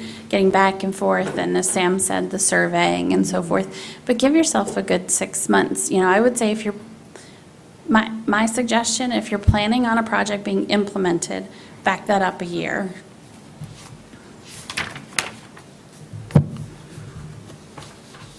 Another thing, this is sort of on the top of it all, the ADA compliant. I know we had someone come and do a presentation and gave us actually a checklist sheet for all the parks. That was a while ago. Maybe there might be a board member here that could maybe put that under their, wing and take advantage of that shopping list of the ADA for the parks and start pursuing that. Because maybe that's the only way that we're actually going to start some movement on that in each park. And then that person would report back to the board for findings or actions or other thoughts. Well, the ADA stuff, as we're making plans, we are taking them into account too. So, that was part of the goal, is just to make sure we're including it in future plans. So I think we We were, are doing that, but I know what you're saying too. You wanna so when Wade start Trim checking off does things on the, I list. do. when they do the bathroom redesign though, we'll be like, here's our ADA audit, make sure, the door pull's not too hard, the light switches, easy to turn, like all those things we found. Right. We can knock it out while freshening it I up. mean, we got a pretty detailed report too. Yeah, very detailed. I think ADA can be thought of similar to like the trail system, like it's incremental. So like you're always trying to make it better, but when you have things that predate ADA standards, it's challenging and costly to do it in a huge volume, but it's better to just like do it the way that you guys are doing it, where you're always having it front of mind as you incrementally improve your parks. We think about some of the successes we have had in improving ADA, even just in the past year with Jens and Arbutus and things like that. So Yeah, wheel right down we're the doing beach it, now. we're doing the thing. If we had a Moby mat, you can wheel all the way to the water. I mean, it's a broad priority, so it's hard to see, progress sometimes that isn't made, but it's, the main goal is to keep it in the forefront, so, it doesn't get overlooked. We are taking it into consideration. Absolutely, and I guess you don't really realize it till you have either a family member or a friend. You don't even really realize how heavy a door is to open. You have somebody in a wheelchair and you're trying to maneuver the wheelchair and open the door. And just the sheer weight of that door, just little things like that, simple things. Yeah, or when you sprain your AC joint and then you can't open the door anymore. It becomes pretty. You speak from experience? Yeah, and I figured Zach has more recent experience. Yeah. What was that called? Things are much harder when you're one-armed, so. There you go. Or one-footed. Do we have a Moby mat at Arbutus 5? Arbutus has a Moby mat. How much did that cost? I don't know, but we could price it out to see what it'd be to add. Does it one to physically Jens. go into the water? Does it touch it- the water? I think, yeah, it does. I just know everyone complained about the grossness of gens and accessing it. I'm like, well, what if you, even for the, non-disabled, you could enter the water and avoid maybe the muck if there was a Moby mat. So maybe it would serve all people. I'll get over it. Where your Not me, slippers. I take a rake down there, and make a little path. Oh, really? Yes, probably should get back to the budget thoughts for next Okay, year, so we need to add money for Jens Park bathrooms. Yeah. We think we need to increase Grace McDonald for that big project. The Pine Grove survey's in, we have the short-term action plans. I think there's 20,000 in there. That seems a little light for pickleball courts, new equipment, benches, tables. Well, I think weren't we just gonna like paint the existing courts to be multi-purpose? Yeah, but I mean, even getting I know, them, yeah. even getting them cleaned was pretty pricey. I remember like the basketball courts.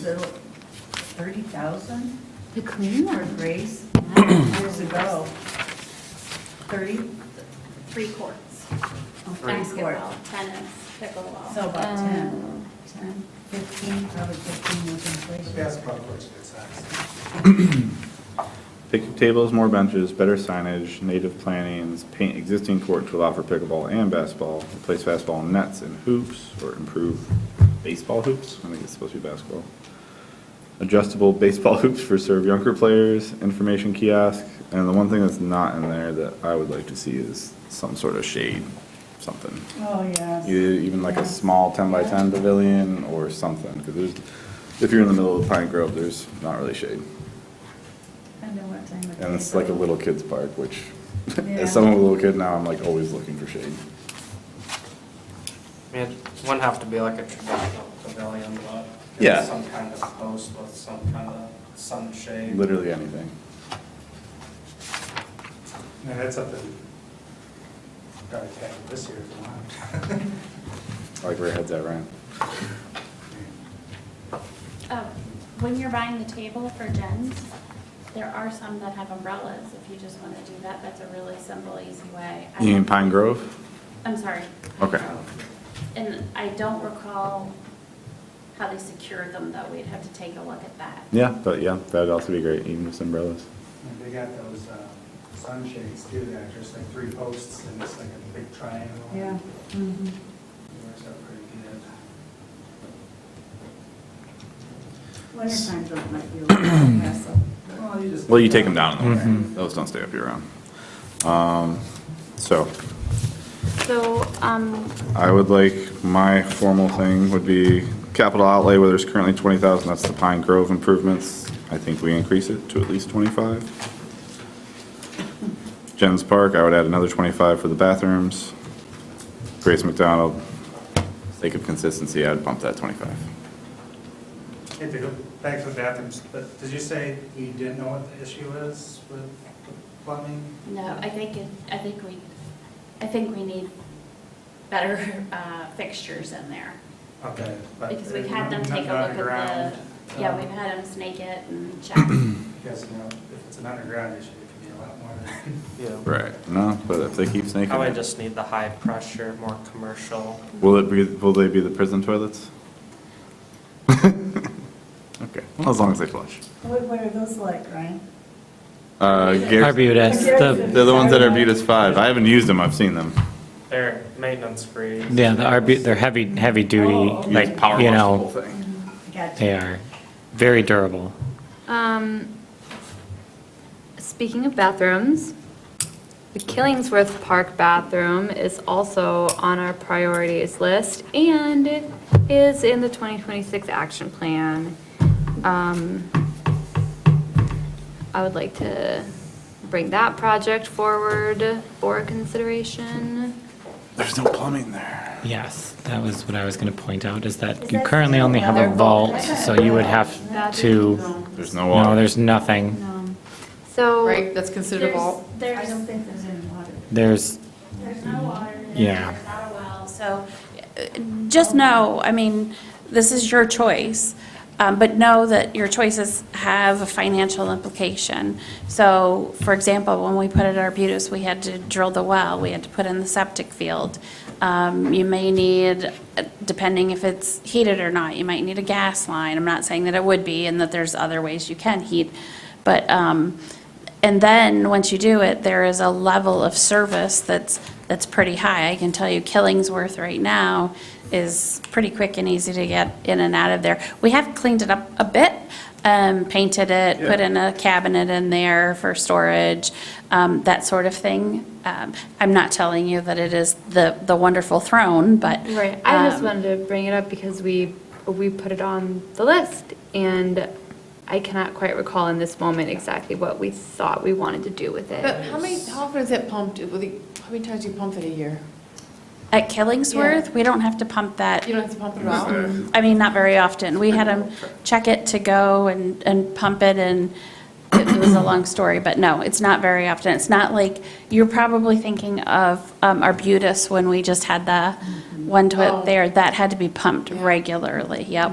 Did we want to put in another, or just upgrade them and make it a nicer vault toilet? I seem to remember some conversation about the nice ones the DNR has. I was just gonna say. Is that what we, When I went to Glen Arbor Beach, theirs has, it's just a little solar panel, and then it's got a little turbine vent to vent. That's like the worst thing about a vault toilet, especially if someone isn't close to seat, you walk in, it smells. They have, because they don't have power out of the beach, so it's just a little solar panel, little chute, and just a little turbine that runs off the solar and just sucks air would a solar work there? Because there's so straight many up and out. trees. I mean, I love the idea, obviously. Works better than running power out there. Well, so another thing about that, we have so much else going on that I would be okay if we didn't put it on the plan. As Stephanie always says, it's rustic, let's leave it alone. Rustic, let's leave it. I do like it, it's cute. I believe It was Dan like, did do some improvements Yeah. from when we created this to okay, get that vault toilet a little bathrooms. nicer than it was when we And were if creating this plan. the community was up in arms about our overflow. Right, like have we gotten any I would say we comments from prioritize the it, but I community think about it?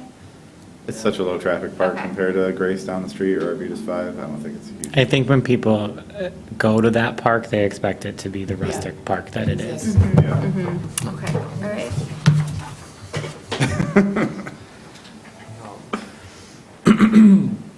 So I made a few suggestions on budget lines. yeah, so Anyone just- disagree, agree? Oh, I'm, Well, for clarity for me, you were saying, were you saying add 25 to Jen's? So the first capital outlay is at 20, that's for Pine Grove, I think we bump it to at least 25. Okay. The next one down is Jen's, which has 0, which I think we add 25. Okay. The next one down is Grace McDonald at 200, which I don't think's enough. So I wouldn't mind adding a little bit more room in there with another Well, 25. Jen's, I thought we Just could so I'm add tracking about everything that you're 20,000 to redo that. You think? Yeah. Plus, 2,500. I mean, we can, for, So I'm asking for an extra 2,500 than you think, I guess. Right, so is that total gonna be 22,500 for Jen's? Do I have that listed wrong? I was thinking 2,500 or 25,000 total, but again, these are without quotes. These are just my That's for thoughts. Jen's, and I do agree, you're looking for Pine Grove to go to 25,000, correct? Yes, because I think I think that's what you even if said. it's only umbrellas, I think some sort of shade. Also, all that equipment's outdated. We've talked about, Yeah. replacing the playground equipment there. I think that adds up quick.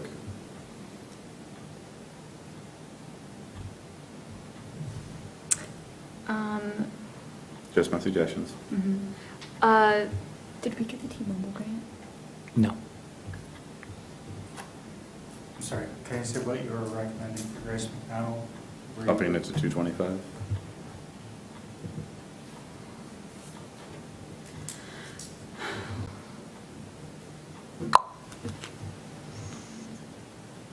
Especially because, by the time the construction's actually happening, materials I'm sure will be even more than they are today. gives us a little bit extra for some field maintenance type things too. Maybe wood chips. I think we are okay. They took a look at them recently, Yeah, but no. I guess. And Where they do them every other year. when was the last time we had? We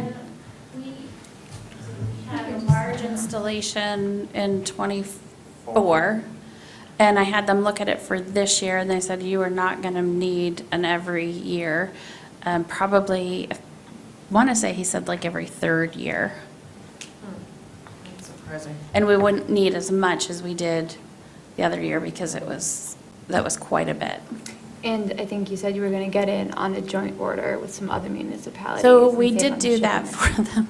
Actually, I should get a thank you card from the sales guy because I did a lot of legwork for him with the networking with the other townships. And so I think there were, I don't know, I'd have to guess and say like 4 townships or something that he ended up going out to all of ours. We would have been like the 5th. He went out and kind of sized up what they needed and then got them prices and so forth, so. So silly. I'm good with Garrison's recommendations for his changes.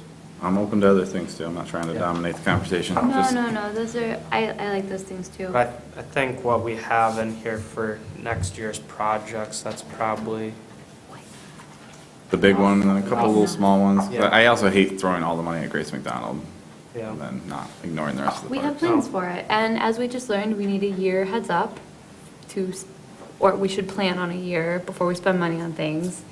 And the things we're not spending money on this year, we're getting plans for. I just want to ask real quick if, because I have very little concept of how much these invoices are. Is 30,000 enough for all the attorney engineering fees that we anticipate this year with our, the projects, the planning projects we have? Do you mean for next year? For Yes, 2026. for Okay. 2026. yeah, sorry. We're paying for those out of this year's budget. Some of what we're working on will come out of this year's budget, but there may be some design spillover in some of the projects you actively have going, as well as you have the dog park, the baseball at Grace, you know, Woodlands. Holiday Woodlands. Yeah, so that's what I'm saying, So- like, is that enough? Is that okay for now? Can we amend the budget later if need be? I think that, you know, maybe picking a couple of those projects for 2026 to move forward with would be helpful, and I think, you know, I think, yes, that would be, Okay. that would align with kind of where we've seen the last few projects we've come in at as far as engineering costs to Okay. get them moved forward. Cool.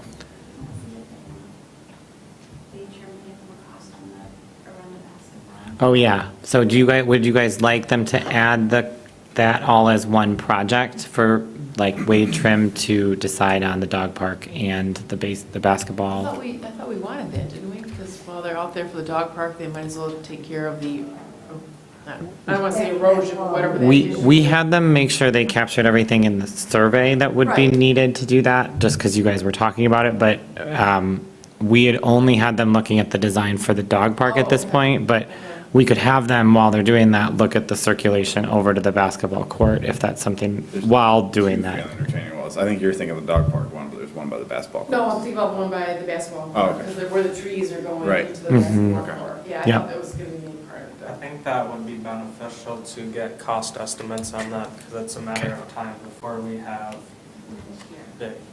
We can pay for the engineering this year. That will be, say, 1B option of that huge project. We have, Absolutely. we have As long the as money they know- to do yeah, it, well, then let's do you it. said they could bill it out for this year, yeah, Yes, please, thank you. that's great. Okay. Wasn't the discussion that they were actually going to like remove that retaining wall and just like let it kind of be And the trees and do in like the trees gradual and just let it slope. do natural? Was that what it was? Yeah, and then there would be more of an ADA accessible Oh, path right, down to the right, basketball court, which. right. You also get a little bit, We're bound to. you get a little bit more sun on that basketball court, which will help with some of that maintenance that you guys had to do.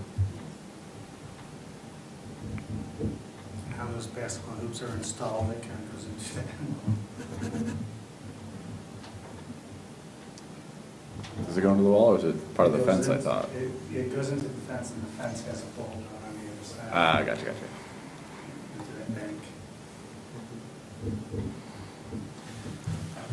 All right, I'm sorry, Ella, did you have a new number you wanted for engineering? Besides No, 30? oh, no, I just wanted to inquire if, people who are more familiar with those numbers than I was thought it was a good number. They say that it is, and I trust them. Okay. I think the average project roughly is probably 10 grand in engineering fees. Well, the dog park was 20. Yeah. Design runs anywhere from 10 to 12% of a budget of the overall cost of the project, typically. That's like with construction. But I mean, Do they still factor in contingency fees? Run like 10-15%? that would be once you get to the bidding portion of a project, when you're bidding out for construction. This is, I think we're just talking about the engineering, so there would be Yeah, no I was just saying contingency on That just brought me to the thought of contingency fees, you know, to buffer that into the cost with bids. Well, for engineering, they should be giving us the cost to do the design work, and that should be they should have a pretty good understanding of how much they're going to cost to survey and draw it and all those things.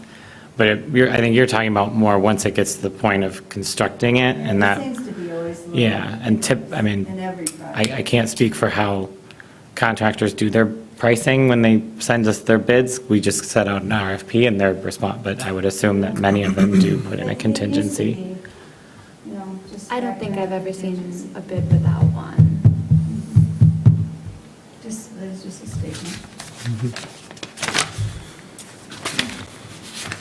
Any other budgetary concerns, or should we move on to next I think, pavilions is next? yeah, I think Sam's happy with what we talked about here. Yeah, I have, as long as you guys are good, I have it written down, kind of what the recommended changes were. Thanks, Matt. Thanks, Beth. Yeah, I think with Garrison's recommendations and our discussions, I think had a pretty good plan for 2026 budget. I mean, I'm assuming you're gonna come back with those figures and we can make sure that that's. Yeah, we'll take those What changes does it and, do at the October meeting? For the end of the year, that's. she just ran away. Did I have a suggested motion in there? Yeah, you do.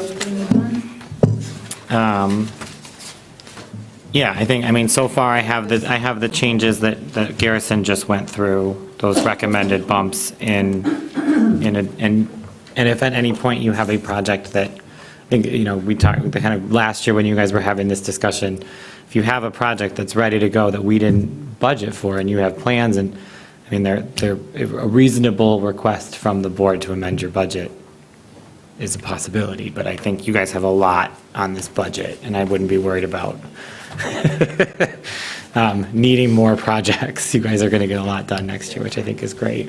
But yeah, I have the changes of, you know, that Garrison listed out, adding $5,000 to Jens Park, making Pine Grove, making Jens Park $25,000, adding from a $0 amount. The taking the $200,000 for Grace and making that $225,000. And then bumping the Pine, I already have that, we already went over that. Pine Grove is up to $25,000. Are there any other changes that I missed? Sounds good. And yes, I would love if you guys would make a motion. Yeah. I would move to approve the proposed 2026 budget as presented. I'll second. All right, there is a motion made by Reardon, supported by Walsh, to move the recommended approval of the draft budget for year 2026 as described, presented, and discussed. All in favor? Hi. Any opposed? Motion passed. All right, moving on to 9D, the business before the Parks Commission, pavilion rentals. Yeah. Someone requested kind of an overview of the rentals, the pricing. So you guys all can look at that. Looks like we have the application. And then there's quite a bit of usage, I'd say, from the pavilions, what it looks like 2024 through 2025. So yes, you have your application and they're broken out.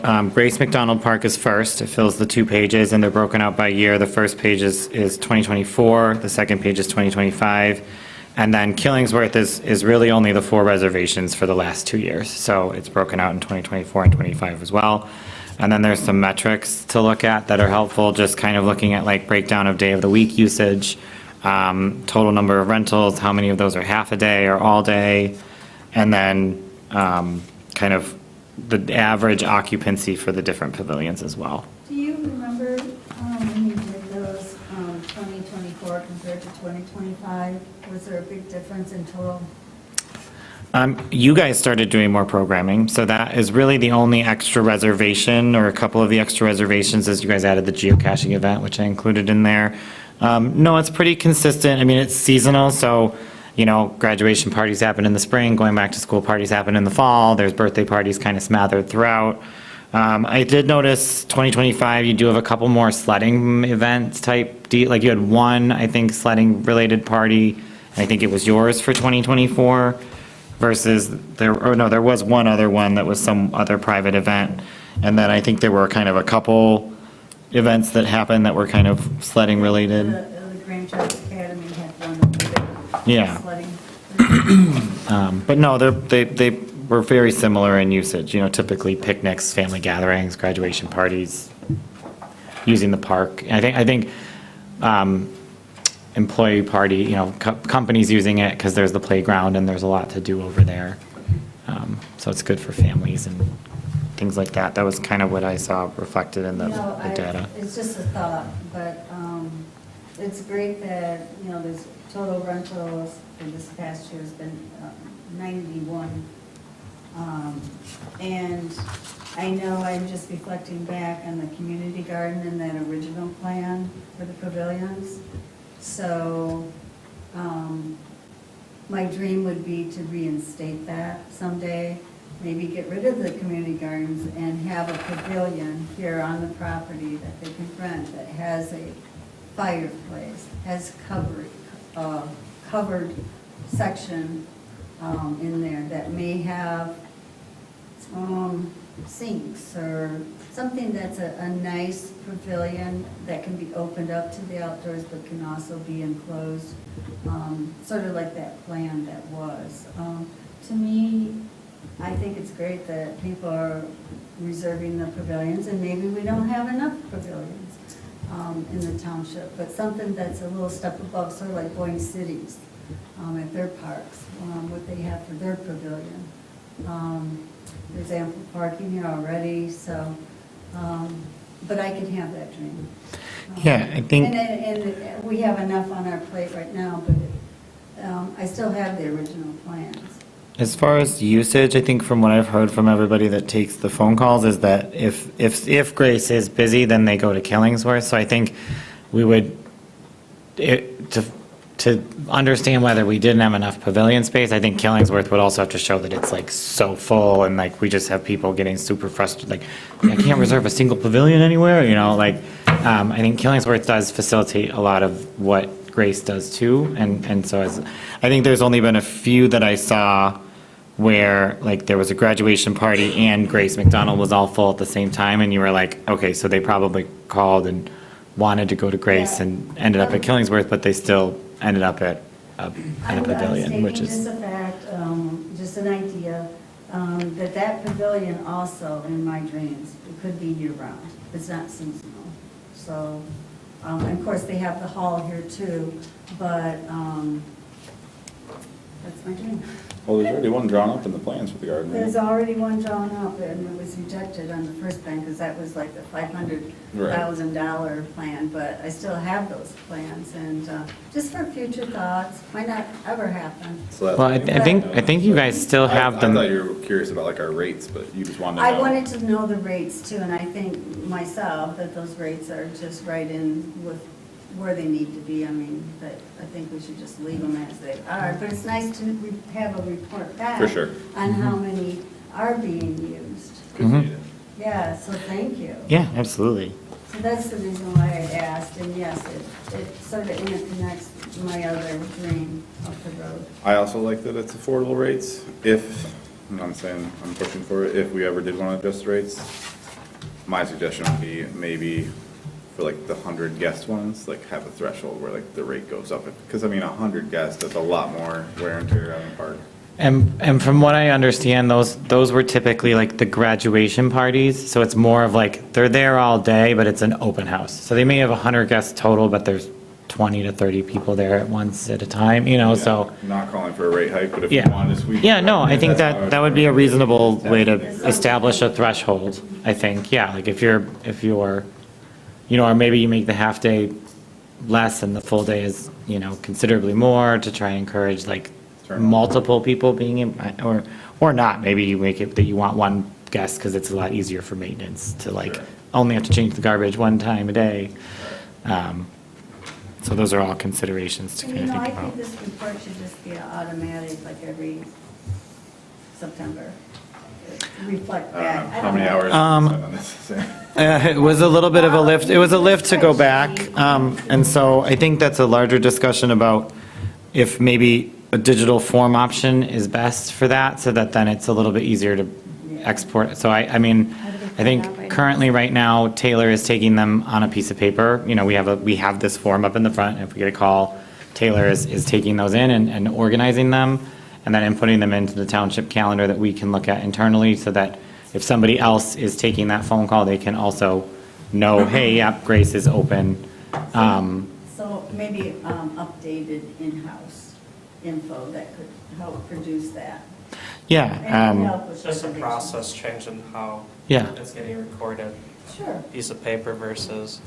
I guess Excel what would, If it gets what, streamlined, it would automatically collect that data anyway, like if it was a online form or something that I filled out. Yeah. what is the information that you're looking to glean every year, other than just, oh, we had, like, I mean, I could produce this report every year, I'm just curious, like, what is the information that you're looking to get, so I could streamline what you get? Like, is it, are you looking to see if, I'm just struggling to see what, I think what you pretty. other than if you guys have a discussion where it comes up that you want this information, like including it in your yearly report, I struggle to see where that would help.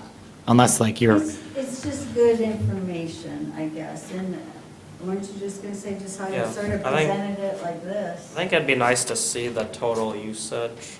like the metrics at the end Yeah, versus sure. like, oh, on the Yeah. 1st of June, we had 20 people on a birthday party? Okay. Okay. I mean, if anything, it just tells us, you know, what the demand is for. Right. Yeah, I can definitely do this little like metrics thing each year and include that in the report. You know, in some kind of form that you don't have to do a lot, it's just creating that formula on Excel or something like that. Cool. Thanks for that detailed report, Sam. Yeah, Yeah, you did a good job. thank you. Was there any more on the pavilions? All right, we can move on to business before the Parks Commission, 9E, the quarterly report, Board of Trustees meeting for October 13th. It looks like Sam has kind of a draft here at the back of the packet for what's going to be the quarterly report for the October meeting. And are Stephanie and Garrison still able to go? Yeah. Okay, cool, thank you. Yeah, any big things missing you guys want us to talk about? I have a question, though, Sam.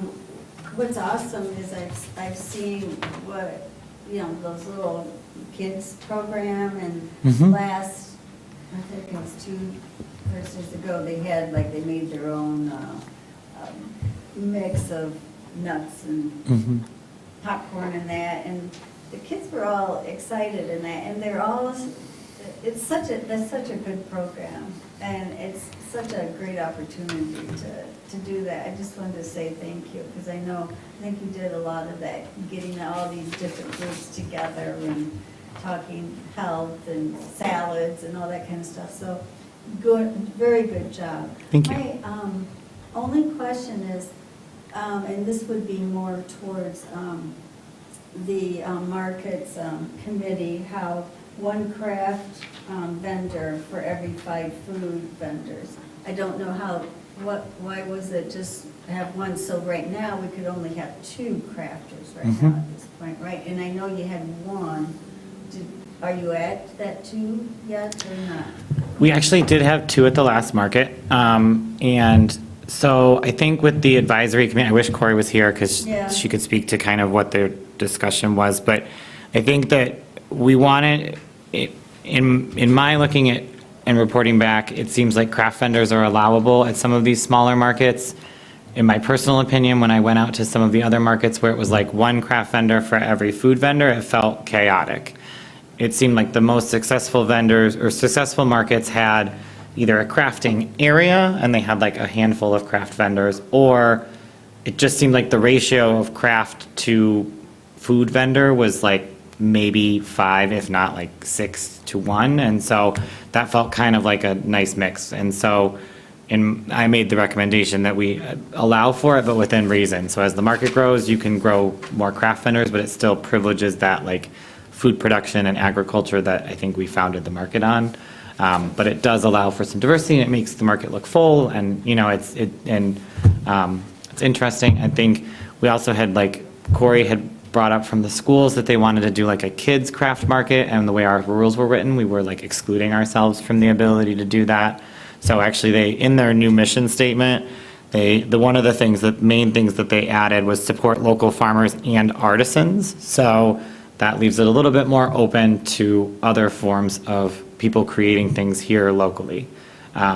Like the school being able to do, you know, so I don't know who your future full-time staff person is, but, you know, maybe next year they can look at, you know, doing the combo market with the crafters from the school, from the kids, and bring them out, you know, and that's a really great way to, again, kind of capitalize on that programming that we're already doing with the Power of Produce, and tell them that, hey, by the way, in July, this is coming, and you can sign up for this cool program, and, you know, it's just another touch point with the kids or things. Okay, so having like 1 craft vendor, that didn't have anything to do with like the funding to start, you know, with that community garden and then the farmer's market. So that didn't have anything to do with jeopardizing any of that and that we already had gotten. Oh, no, I don't see why it would. I mean, we budgeted for the funding to pay for seeds this year as far as the budget, and then the $2,000 that we received for Power Produce was just to start that program. So that, I kind of see that as its own little entity within the larger entity of the farmer's market, but that has its own budget allocated to it as well. So, Yeah, yeah, no, I don't. so it was more to have 1 crafter for every 5 vendors, just from what you were seeing out there in the existing markets. per se. And we've kind of gotten to that 8 to 10 vendor max, but we've never tapped into the craft market. I kind of was interested if there was one. We had a lot of requests for them, so I thought it could be a nice way to get some more vendors in the market for now while we're growing. Yeah, There is, yeah. It's Traverse City, and if you go to there at Interlock, and there's more crafters than there are food vendors, you know. And I think that was what the advisory committee was worried about having happen. They didn't want the craft to overwhelm the food, so. Yeah, there's a balance, but there are a lot of artisans in Traverse, so might want to look at that. But I understand now how you came up with that, so thank you. All right. Thanks for that report, Sam. It's very thorough. Yes. Yeah. Well, if there's nothing else on the quarterly report, we'll move on to public comment. Does not appear to be any public here this evening. Upcoming meeting dates, our next regular Parks Commission meeting is October 20th, 2025. There's no further discussion. We can adjourn the meeting at 8:15 p.m. That makes up for 20 minutes.